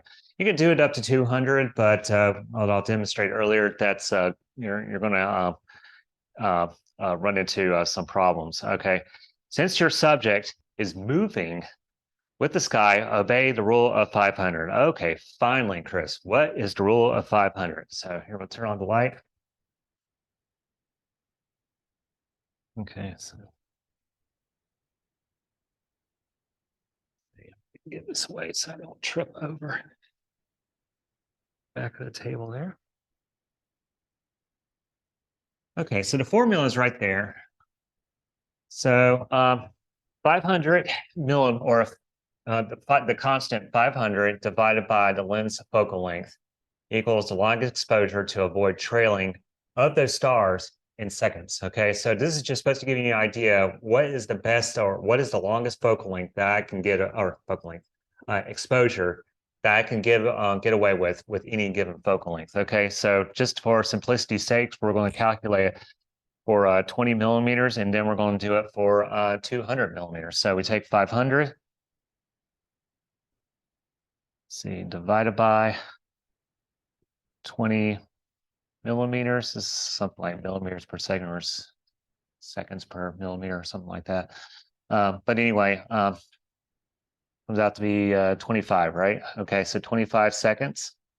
So if I want to take an image of the night sky, and I wanted to collect as much light based on just exposure setting alone, with using the rule of 500, I can go up to 25 seconds, all right, with a 20 millimeter lens. Now, all right, so we already know what the answer is for 200 millimeters, and that's going to be kind of depressing, right? So 500 divided by 200 equals 2.5 seconds, okay? So not very long at all. So how do you get around that? Well, you can take lots and lots and lots of exposures, and to collect more light, you can increase your gain, or take your aperture and put it wide open, right? So any questions? That was really quick. So easy rule to follow, right? So Gonna add these for full frame. full frame camera. Oh, really? Never had problems with mine. 300 for UPS. Oh, really? Okay. Oh, okay. So to what? Okay, so Joe brought up, there's two kinds of sensors that we use a lot as far as DSLRs. There's full frame. I want to say that's a diagonal of 35 millimeters sensor. Is that right? Did I get that right? Yeah, the diagonal is 43 millimeters. Okay, 43 millimeters. Okay, and what's the APS? 28. Okay, so 28 millimeters. Okay, so this is with a full frame camera. So with the other one, you have to go even shorter, I guess, 300. So that will bring those numbers down. But yeah, the rule of 500, just to demonstrate it, it shows you what you can get away with the different focal lengths. But in this case, yeah, thank you, Joe. Rule of 500 only applies to full frame cameras. Okay. Now, in the case of the ones I use right here, the Rebel series, those are all APS size sensors. So the full frame camera has a sensor diagonal of 43 millimeters, right? Yeah, about that. And whereas the sensor diagonal of an APS is somewhere between 30 and 20, right? Like 28. Okay, so like 28. All right. So in that case, APS, thank you for pointing that out, Joe. I always thought it was 500 for any given. Okay, so I see how that could make a difference. So as far as like field of view or whatever that the image is able to, or that the sensor is able to pick up. But anyway, so rule of 500 for full sensor sensors, or a full size full frame sensors, and then a rule of 300 for APS sensors. Does everybody understand that? Mostly? Okay. You can talk about it some more after the meeting if needed be, or during the question session. Okay. Okay. I'm going to get to stellarium at the end of it. But anyway, so astro nightscape. So here we go again. Let's see. Hopefully we can get this to work.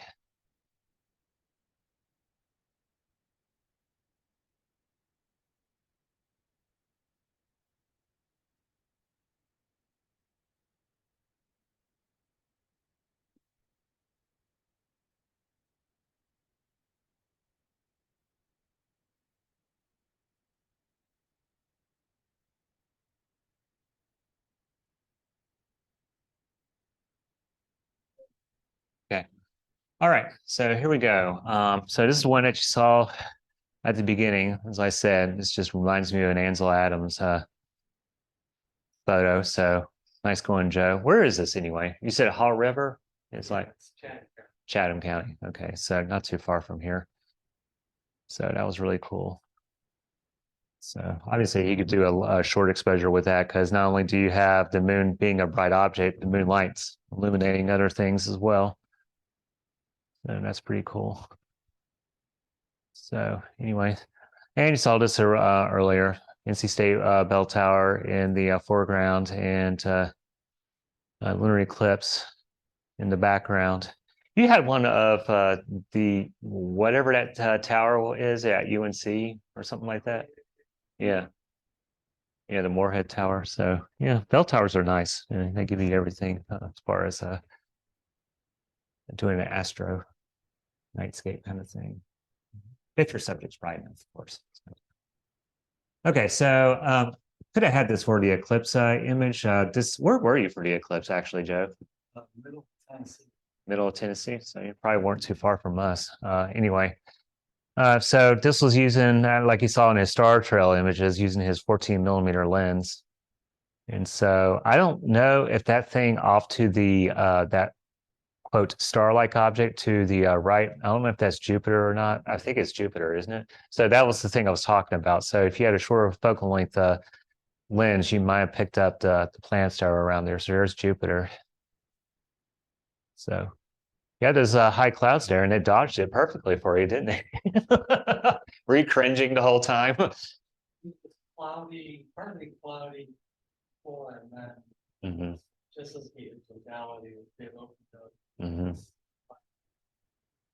30 miles away in Nashville, and that's the first shaft. My sister. Oh wow, that sucks. Okay, anyway. All right, so I don't know how many people recognize that. This was another one I took, another conjunction. This was with the 50mm lens that took it off. Oh, yeah, I did take it off. It's right here. So this is the one that was on here originally when I was taking pictures of Steve. So 50mm lens on that camera. I took an image of that. What that is, that's the Veterans Memorial and in Cary. It's not too far from the SAS campus on I think it's Harrison Avenue.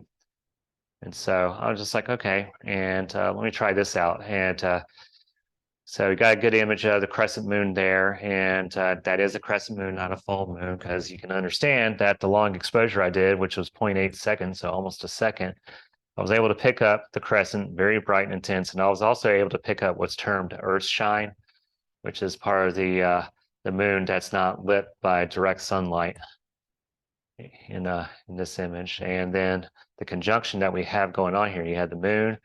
Here we have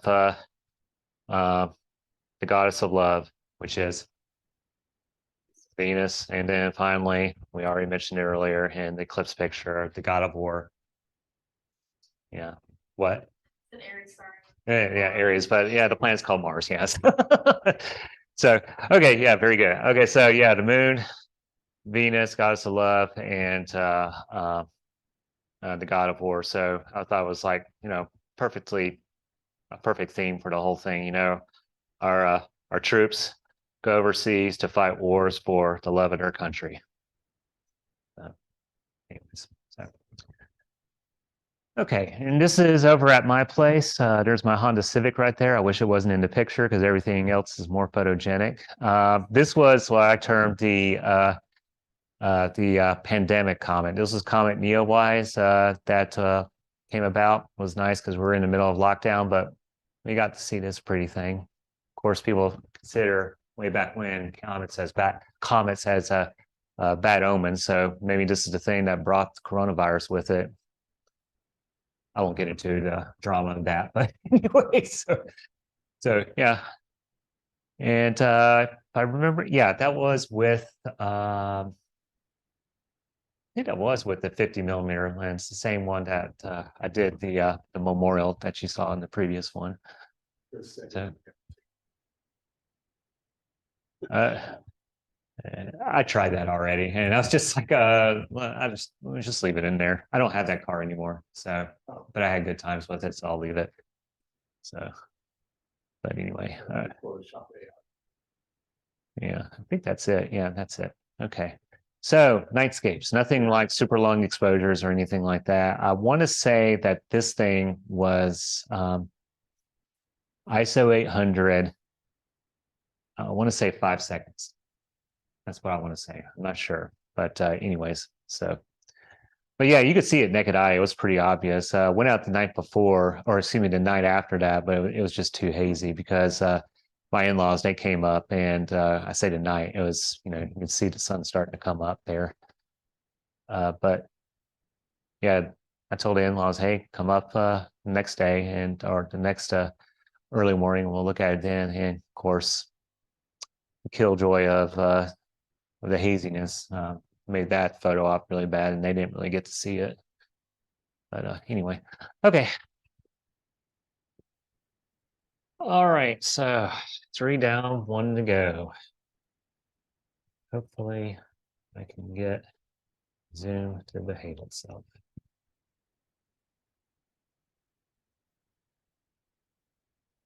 And it doesn't show up.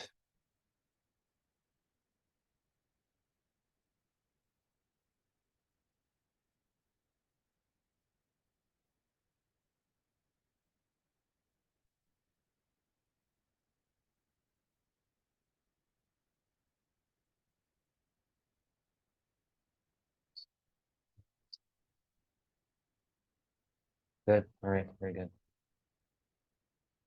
Okay.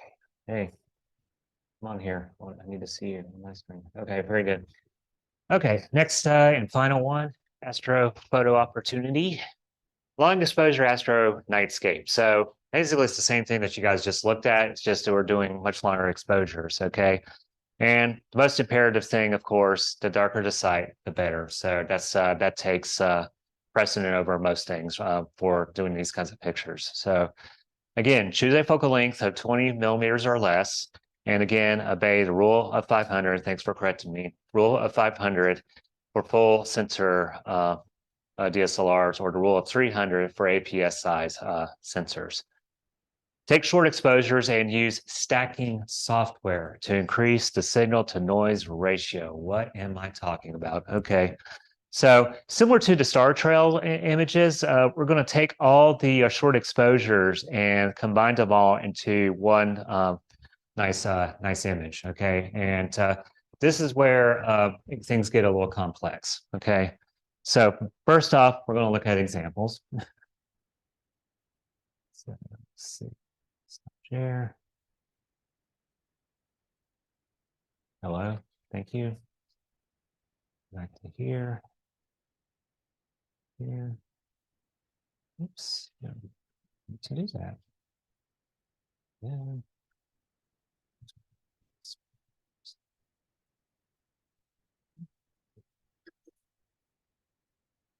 Remember that one, Joe?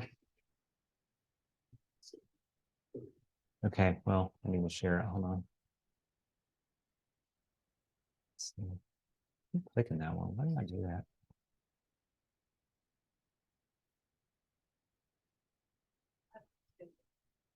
Okay.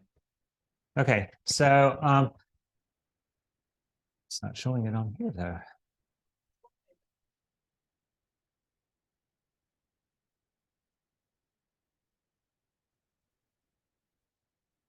Of course, it opens all of those. It's that one. Just have to open it again. Oh well. Anyway, okay. So this is an image that Joe took, and what was it? I think I got that wrong. That's you. I think you used a T2i for this, didn't you? That's probably, it's a T3i. Oh, T3i. Oh, okay, okay, okay. So all right. So he's the same camera I have, and what is this basically? Okay, so he took a long exposure of an area of the night sky close to around the constellation Gemini. All right. And so right here, you can't really tell. I think this is mostly just, you just made it black and white is what you did, right? Yeah. So right here, 1, 2, 3. Those are the 3 stars of Orion's belt. Okay, whereas down here, 1, 2, sort of 3 and 4.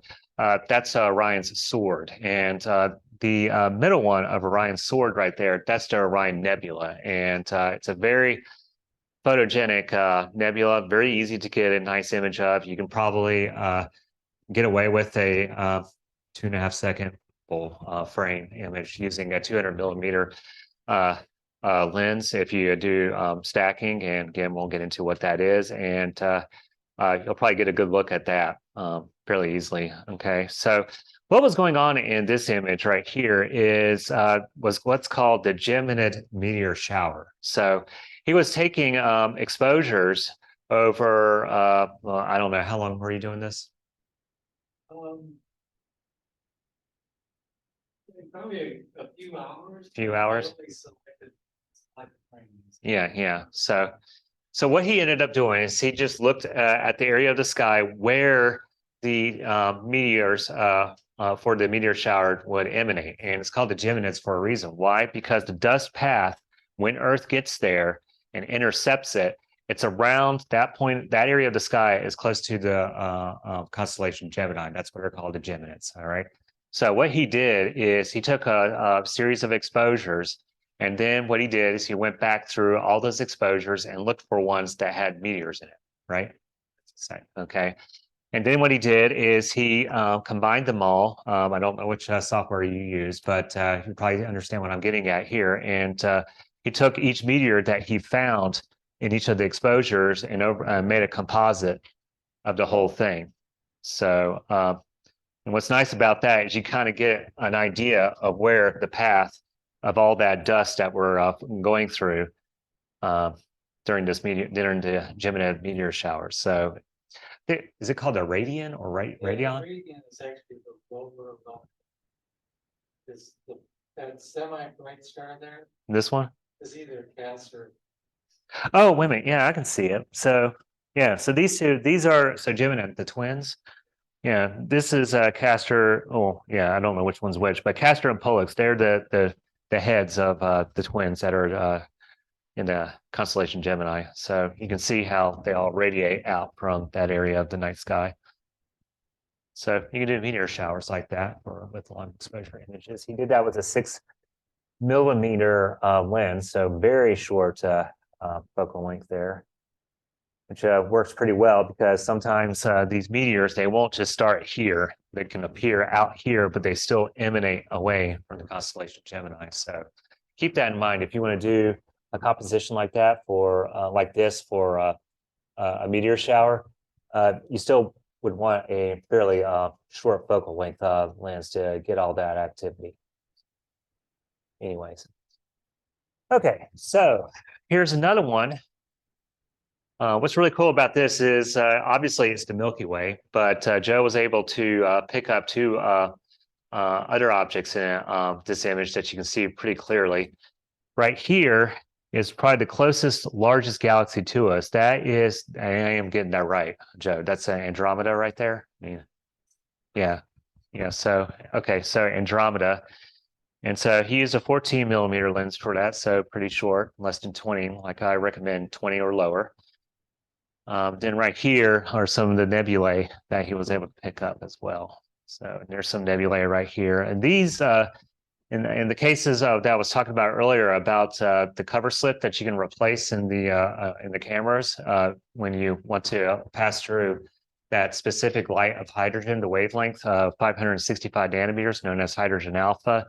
These will be a little more intense. I don't know. Was this a modified camera? You know?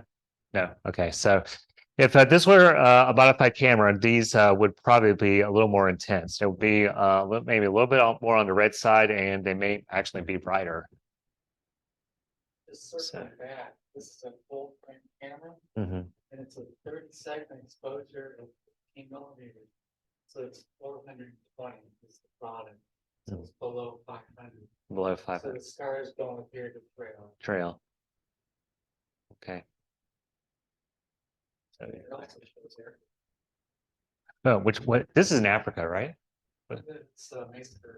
Oh, Mason. Oh, okay. Never mind. Because I thought you took some in Africa, like some.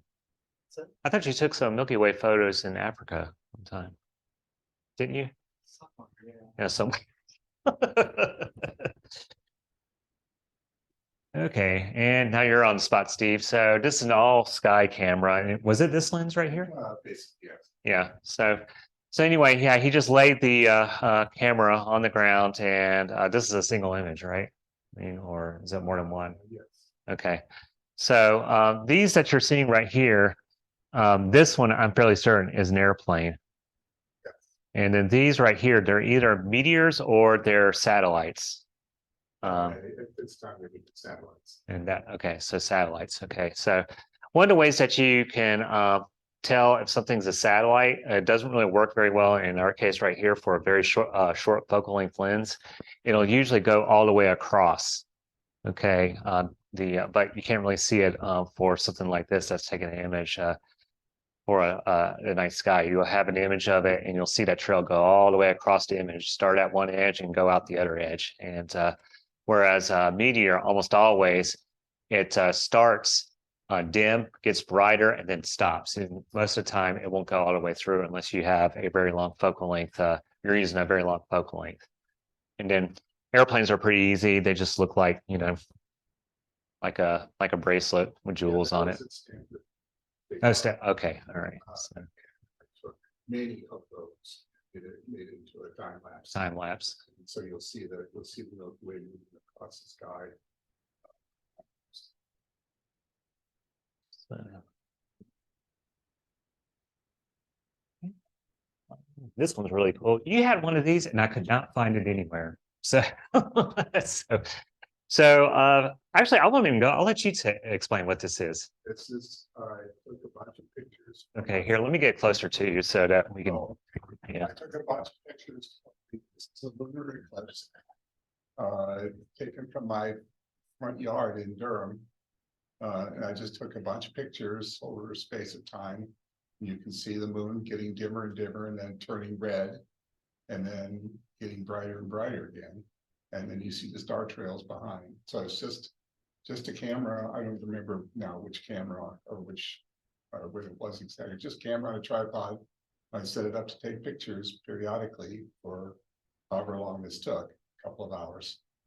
And so it worked out very nicely. There's clouds in there too, of course. And then you can see the equator right there. It's going right across there. What you'd expect from doing something in the solar system. So that's the kind of thing you can do. And it just. Do you know which one this was? I do not know. Several years ago now. Okay, But, right. Because I was going to say to 2019, but that was pretty cloudless. Yeah. One in January 2019. So I mean, I took a lot of other pictures. Cameras. Just I knew that a time lapse like this would work. So I just wanted to see if I can make it work, and it does. Yeah. And these are all stacked in Photoshop. It's pretty much similar technique that you would do to make star trail images in Photoshop, right? It's exactly the same way, yes. Yeah. So I like the little silhouette of the cloud that you have there. Yeah. Okay, let's see. I don't know if that's it. Nope, we're not done. Okay, and then this one, I took this one because this is over at Jordan Lake, right? No, this is. Oh, it's still Staten River. Oh, okay, all right. That was my second time at Staten River many years ago now. And I saw these clouds, didn't know if you made any eyes. So I just set up the camera and aimed it and just started taking pictures. And this one came out, and I just liked how the clouds were lit relative to the Milky Way. And with the trees that go around the field that's there. And so I just thought that was kind of a nice picture. That's a single, probably 45-second exposure or something like that, with a probably 14mm lens. And then processed in Photoshop. One of these days I'll get out there. So this will take at Staten River, which is a kind of a local star party that that's held every I think it's every spring and fall. The next one's in October. Yeah, so Highly recommended. was this in was this October or? I think so, yes. Okay, so there you go. Get the same picture if you want. You can go to the Staunton River Star Party, or you can actually go out there anytime. Yeah, they Yeah. have, once a month, they have a get together at the park. You just have to look at the schedule and you can go up there and spend the evening and into the night. Looking at things, and it's a nice place. Okay, let's see. Where are we now? Okay, that's it. All right, so we're done with that.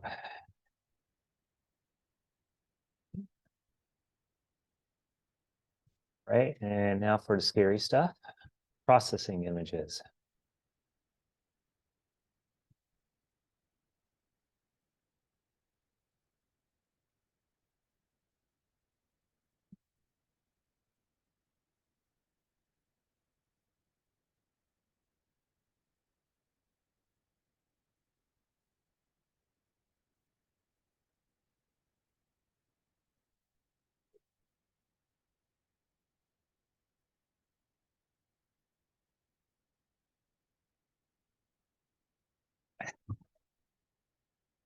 Right.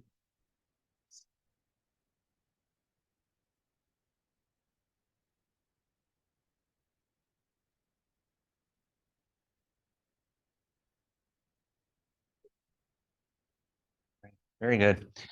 Okay, so processing your images. Why would we process our images? So this is mainly if we are dealing with high ISO or gain and long exposures. Okay, so the last scenario that we had there was were long exposure images, and as far as processing images, when you have high ISO, if you remember, we went from ISO 100 to ISO 1600 early on in this workshop, and you can see that it introduces graininess. Well, when you do long exposure, like I said earlier, that can also introduce noise, little graininess that you would see from the camera sensor. That's just, it's inherent in every sensor. All camera sensors will do it. Of course, the newest ones have show less noise than previous ones. But the way that you can get around it is that first, your sets of exposures will have to be stacked if taking an image of a faint object. For a DSLR plus tripod setup, this would mostly be reserved for Milky Way images because you could do it for, like, for example, like what Joe did for meteor images. There is stacking software out there that can kind of combine the images into showing all the meteors that crossed each exposure while stacking it at the same time.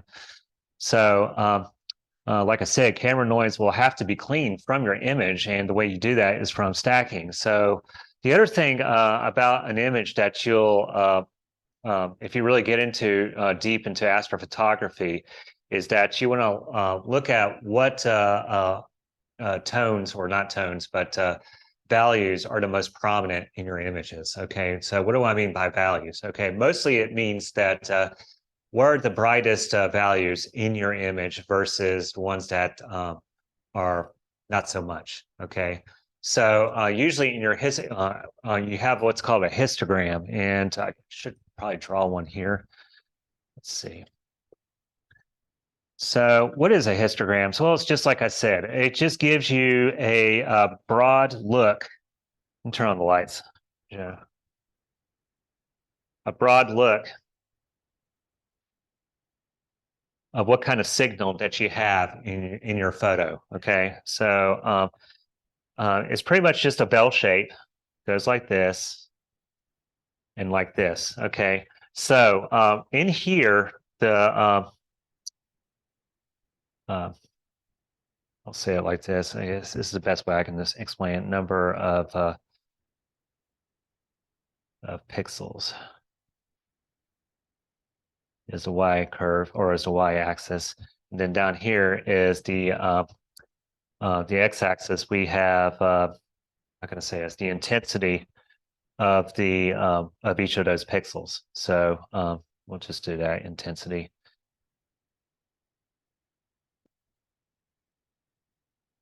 So, all right. So what that means is that down here at this side of the spectrum, we get go from dark to slowly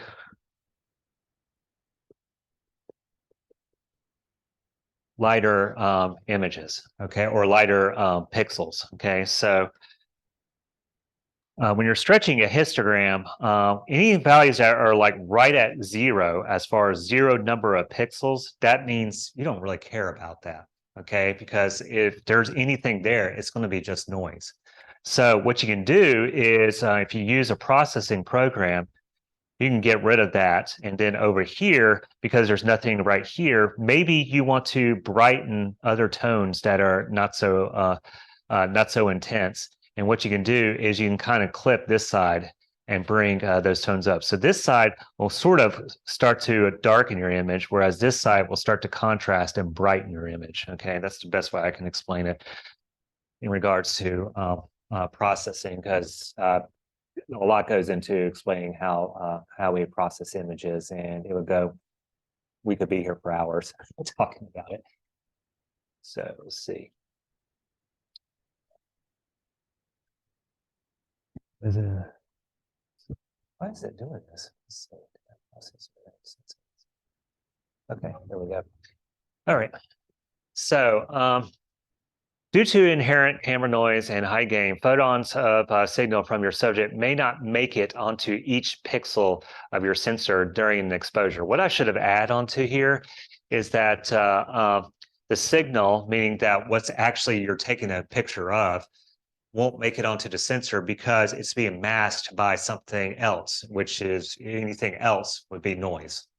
Okay.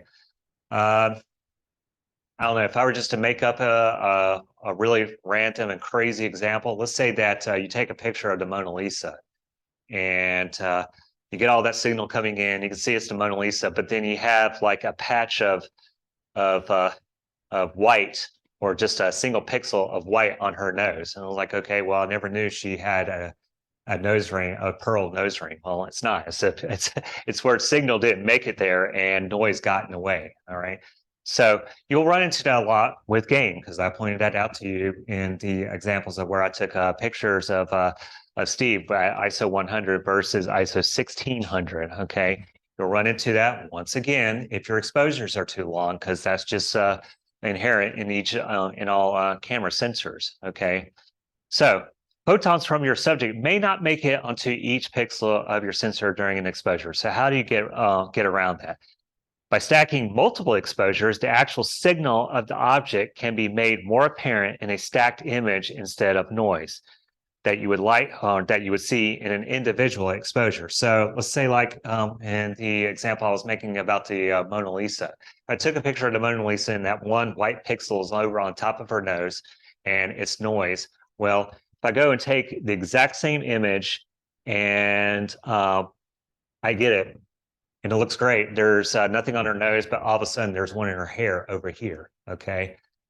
That little pixel of noise goes all over the place. However, if I were to stack a bunch of images of that, obviously not every pixel is going to have that white, is not going to be white. Okay, so what stacking allows you to do is that it gives an average outlook of what each pixel value is. Okay, so eventually, if you stack enough images, the noise sort of smooths out and disappears. Almost disappears. I wouldn't say it completely disappears. So, but anyway, so stacking software can assist you. We'll get to that later.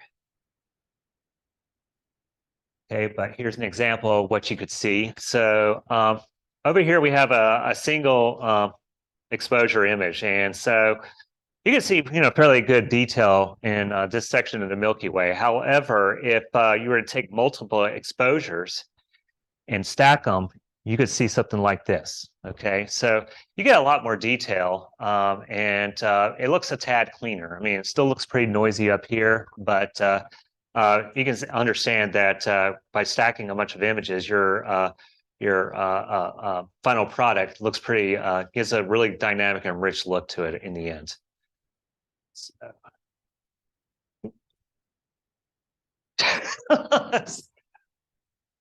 Okay, so is it still back here? I don't want questions because we're not done yet. Okay.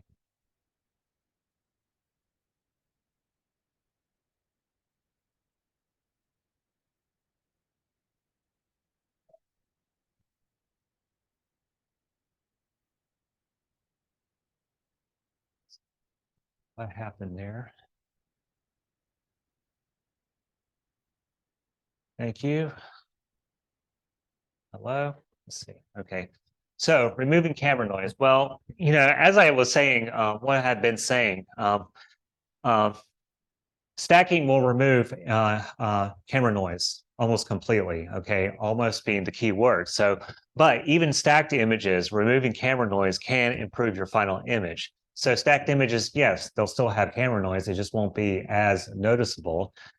But just like Leonardo looking at his Mona Lisa, you're just like, oh, it looks okay, and everybody else thinks it's a masterpiece. Okay, but for us imagers, we look at things like this. How can I get rid of the noise? How can I make this look a lot better?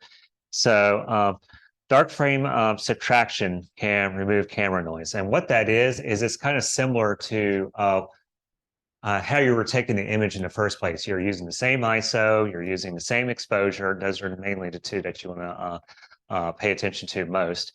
And you take them with nothing, okay, with the lens cap on. So you're taking a bunch of dark images. That's what we call darks. And the thought is that all the noise that you see from your images that did not have the camera lens on top of will also appear in the images of your darks. Okay, so you have noise in your images, regular images, and you have noise in your darks. And so if you do dark frame subtraction, you feed it into a processing software, and it'll say, okay, so it looks at your dark image, and it's like, all right, so that's the noise. I want to get rid of it, and it applies what it's seeing to your images and say, this is all noise. I want to get rid of that, get rid of that, get rid of that, get rid of that. So that's another way that you can get rid of noise in your images. Okay, so again, this is all processing, and going through this really quickly, it may baffle you a little bit, and that doesn't surprise me. But like I said, we can spend hours on this topic, and this is just all about taking images with a camera and plus tripod.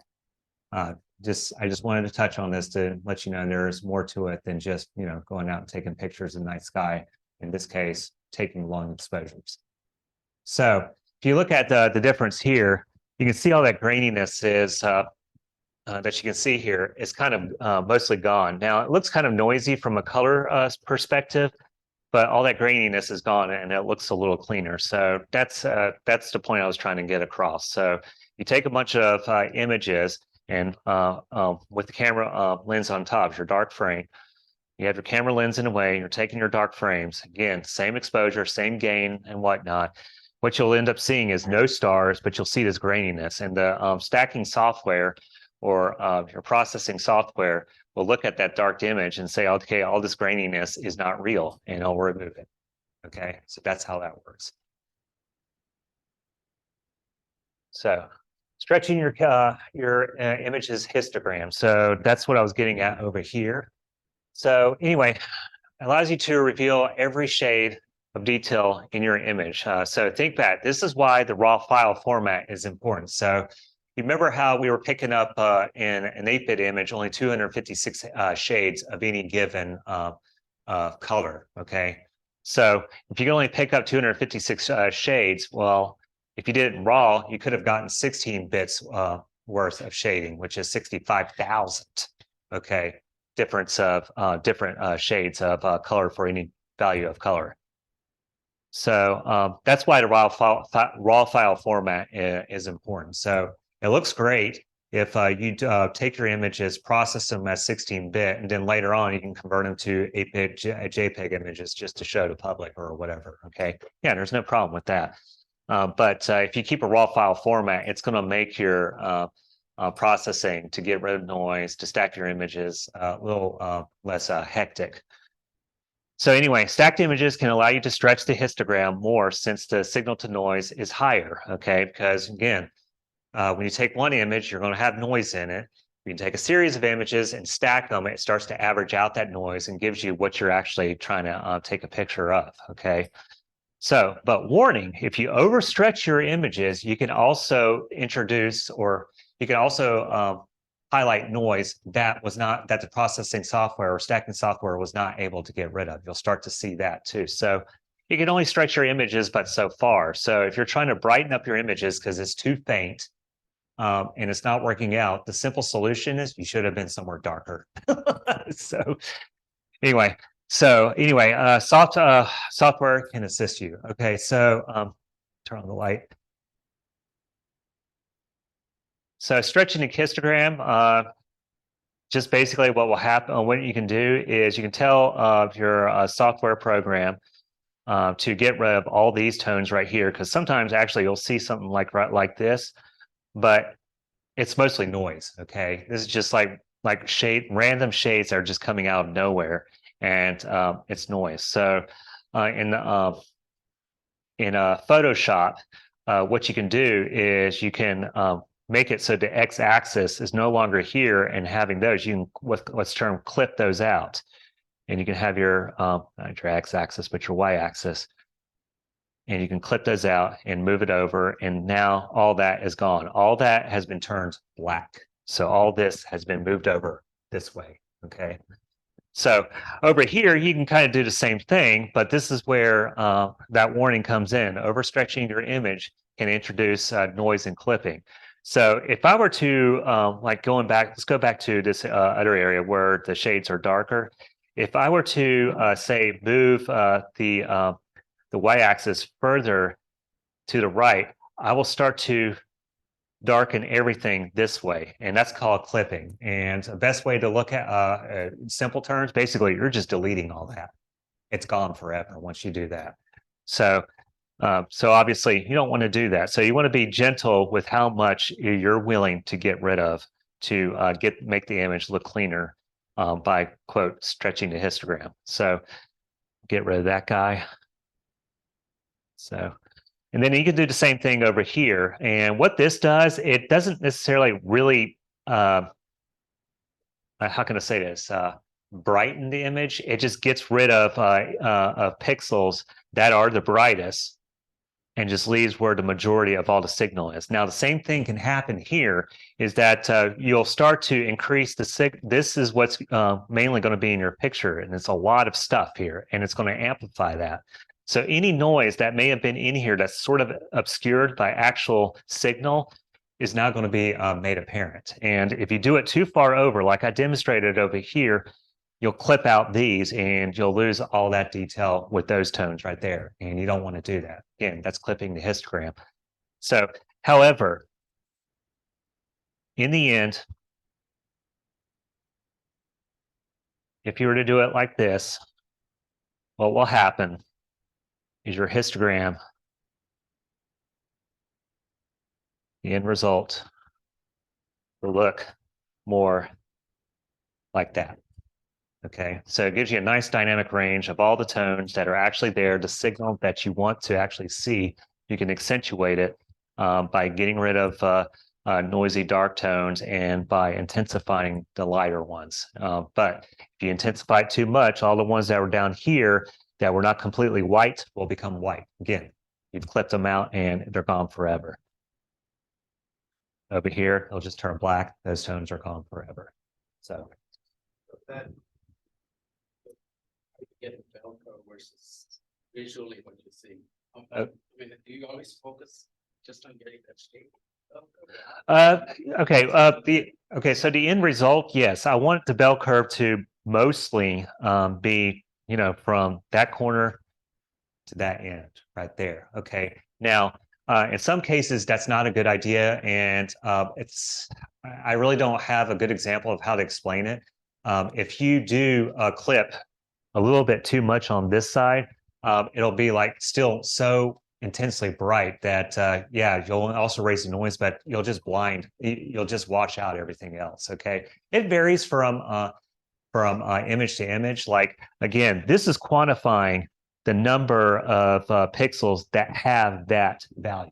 Okay, so like over here, there's not very many pixels that have much in the way of black. Over here, you got lots and lots of pixels that have something in the middle. Okay, and then over here, you don't really have much in the way of things that are completely white.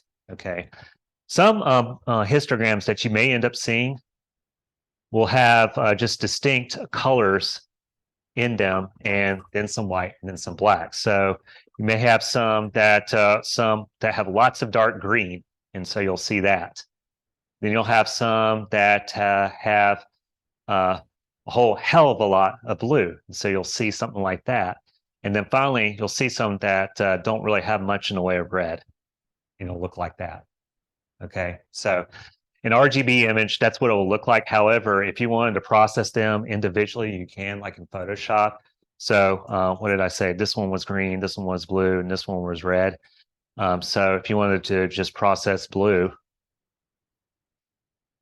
you can just fiddle with that section right there and stretch that individually. But just keep in mind, if this was green and this was red, you're going to drag blue into the greens and make them more on the cyan side. Okay, or if you drag the blue over to here to red, blue plus red equals magenta, purple, you know, something like that. So If you Photoshop, for example, levels, curves, function, showing, depending on how you look at it, showing different parts.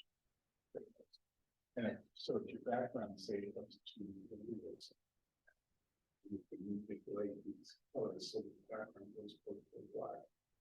So it looks like nuance of us, basically. So did that help? Okay, good. All right. Okay, so all right, so there's an example for you up there. And so this is an unstretched image. And so we see, like I said, we see a lot of black tones in here that actually don't need to really be there, but we don't have much in the way of black noise here. So, I mean, there may have been some if we could actually look at the histogram of this. There's a lot of red, so kind of that scenario I was just describing earlier. You'll probably see a nice peak of red in an RGB image.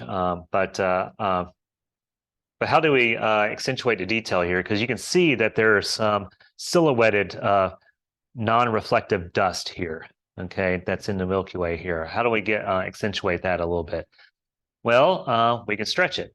So what we do is we can move over to black a little bit because there's probably not very much in the way of black noise. We probably move it over, but then we can amplify all the other tones that were on the other side of the histogram. You don't want to go too far because what will eventually happen, like for example, down here, you see how that's really bright compared to what it is over here?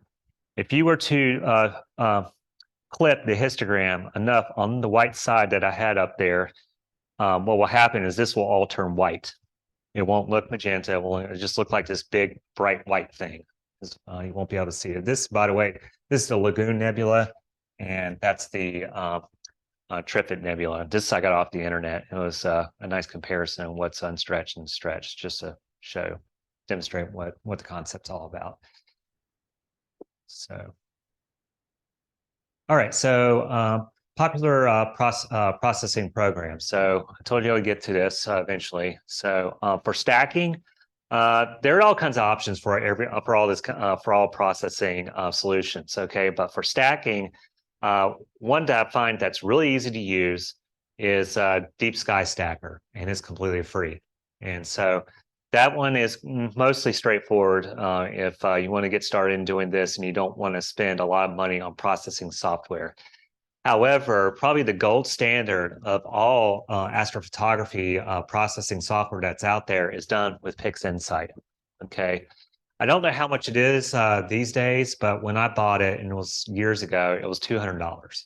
It's probably more than that right now. But what's nice about PixInsight, at least last I looked, the license that you get, it's forever. You don't have to renew it.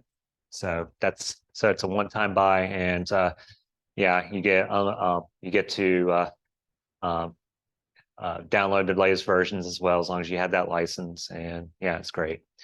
So for histogram stretching and noise removal, you can still do the same thing with Deep Sky Stacker, okay, which is free.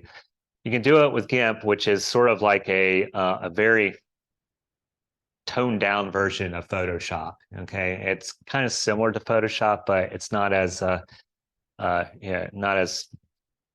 options aren't as expansive as what you could get out of Photoshop, and especially aren't as expansive as what you could get out of PixInsight.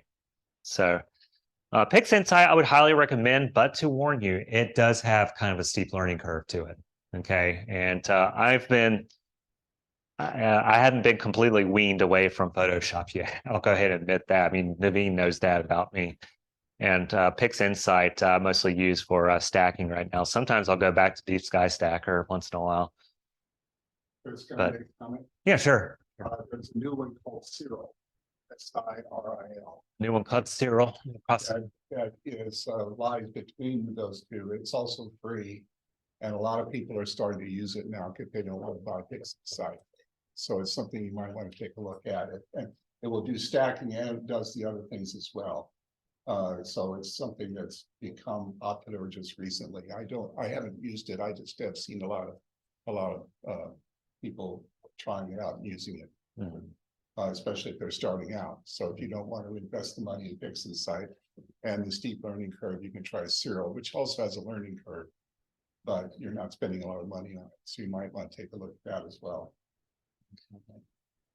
There's another one also out there that some of us use. It's called, was it Affinity Photo? Is that right? Affinity Photo is a Photoshop substitute. Okay, it's a Photoshop substitute. Not free, but Cheap. Okay. compared to Photoshop. All right. Affinity. So Affinity Photos in their option. Okay, so Anna just looked it up, so it's no longer 200, it's 275. Yay. There are a lot of Oh, but you do get a free trial. Yeah. How long does that last? Like 45 days. Okay, so yeah. Study up on it as hard as you can, because yeah, those 45 days are going to be very precious to you if you want to get the most out of it. there are a lot of new plugins for Photoshop and PixInsight, which are remarkable for doing a variety of noise reduction and gradient reduction and all. Yeah. Yeah. So it's getting very, very sophisticated nowadays. Yeah.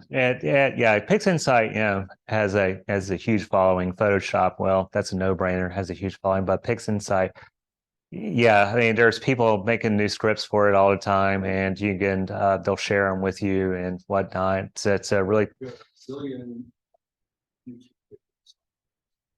So like most things, use YouTube if you want to learn the procedures of any of these stacking programs. To what? I can't hear you. What? Yeah, sure.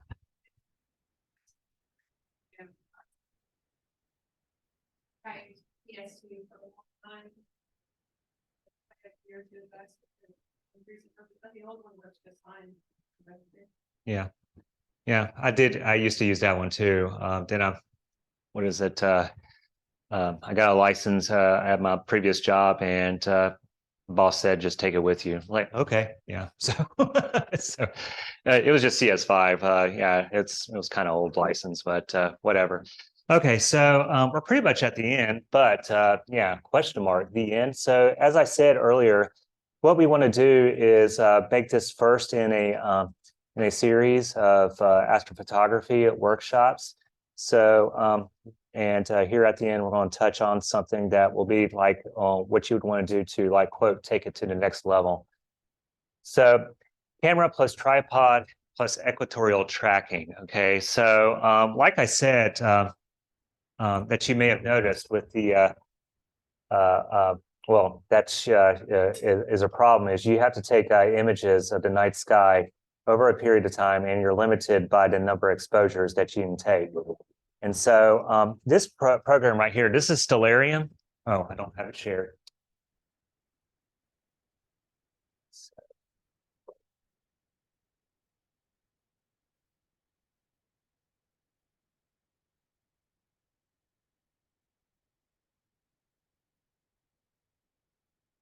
Okay.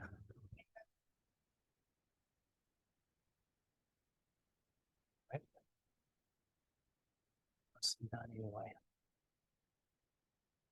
Okay, so anyway, this is Stellarium, and this is an awesome piece of freeware. And the reason why I'm showing it to you is that this can also give you an idea of how your images will be framed in whatever subject that you're wanting to take a picture of in the night sky. So what you're seeing here, obviously, you can see the Milky Way there. You can sort of make it out there. This is what I could get if I used my 600D camera with its 50 millimeter lens on it, okay?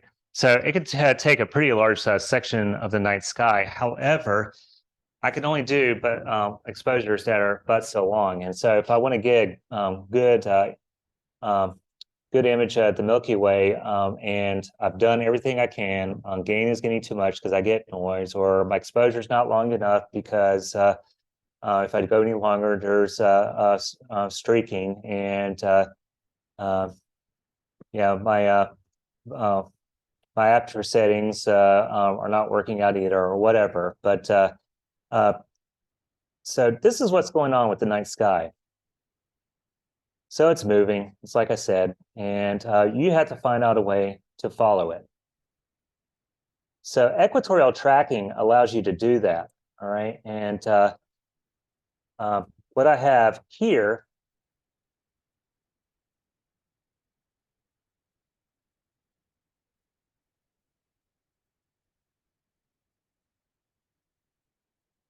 is an image of something called the Star Adventurer, and it uses it does equatorial tracking of the night sky so that you can take longer exposures. All right, come on, share. Let's see, there we go.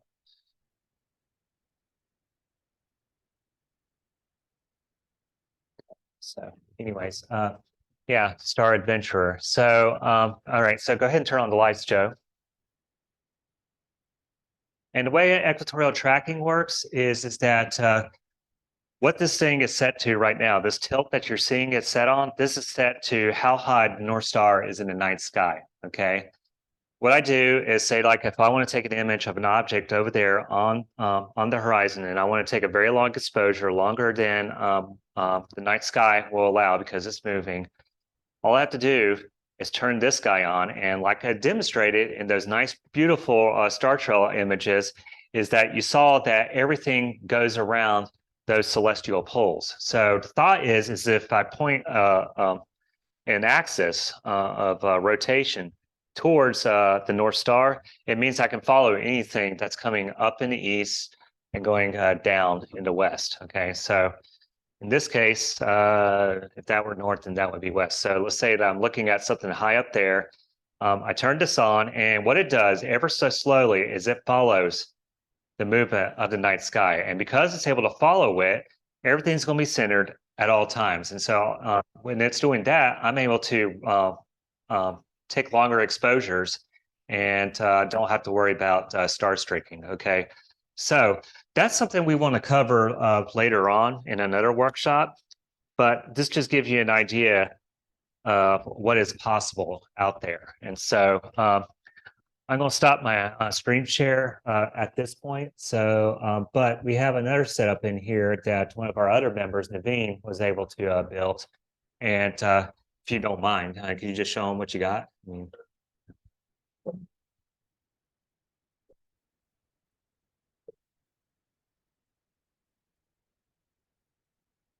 So in the back here, I have a barn door tracker, same idea as what Chris was just showing. It's 3D printed, it's run with a small stepper motor. and a Raspberry Pi Pico. And there's a gear on here. Basically, like you were saying, like it slowly opens up, compensate for the rotation of the Earth. And I've got a red dot finder to align with Polaris. And this is, I built this when I first got into astronomy, which was through astrophotography, and this was a way of me to slow down. Like I wanted to go buy stuff, and like I don't know what I need to know. Learned a lot with processing. Took me a couple months to tune this, but fun project. Okay, very good. And so here I'm going to put you on the spot, and this will be the last slide that we look at. Yeah, we'll put you on the spot.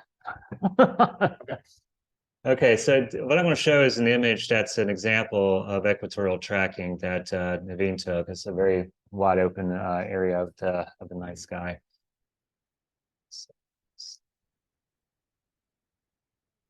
So, Okay, so this one is it's Crescent Nebula in the middle there, right? yeah, and Tulip up there. Tulip, yeah. So I took this. This was on. I think it was the T2I, which is hydrogen alpha modded, and 135 millimeter lens. Right, it's written there. Yeah. And it was piggybacked. It was piggybacked on another telescope at the time, I think. I don't remember what it said. I got this off your Astro Insight. Yeah. So. Yeah, so this I guess was last summer sometime, or maybe early summer. But yeah, it's a really rich region, a lot of hydrogen alpha, a lot of good stuff to see. The mount was the EQ6R Pro. So basically, yeah, the mount, an equatorial mount, similar to what we have here.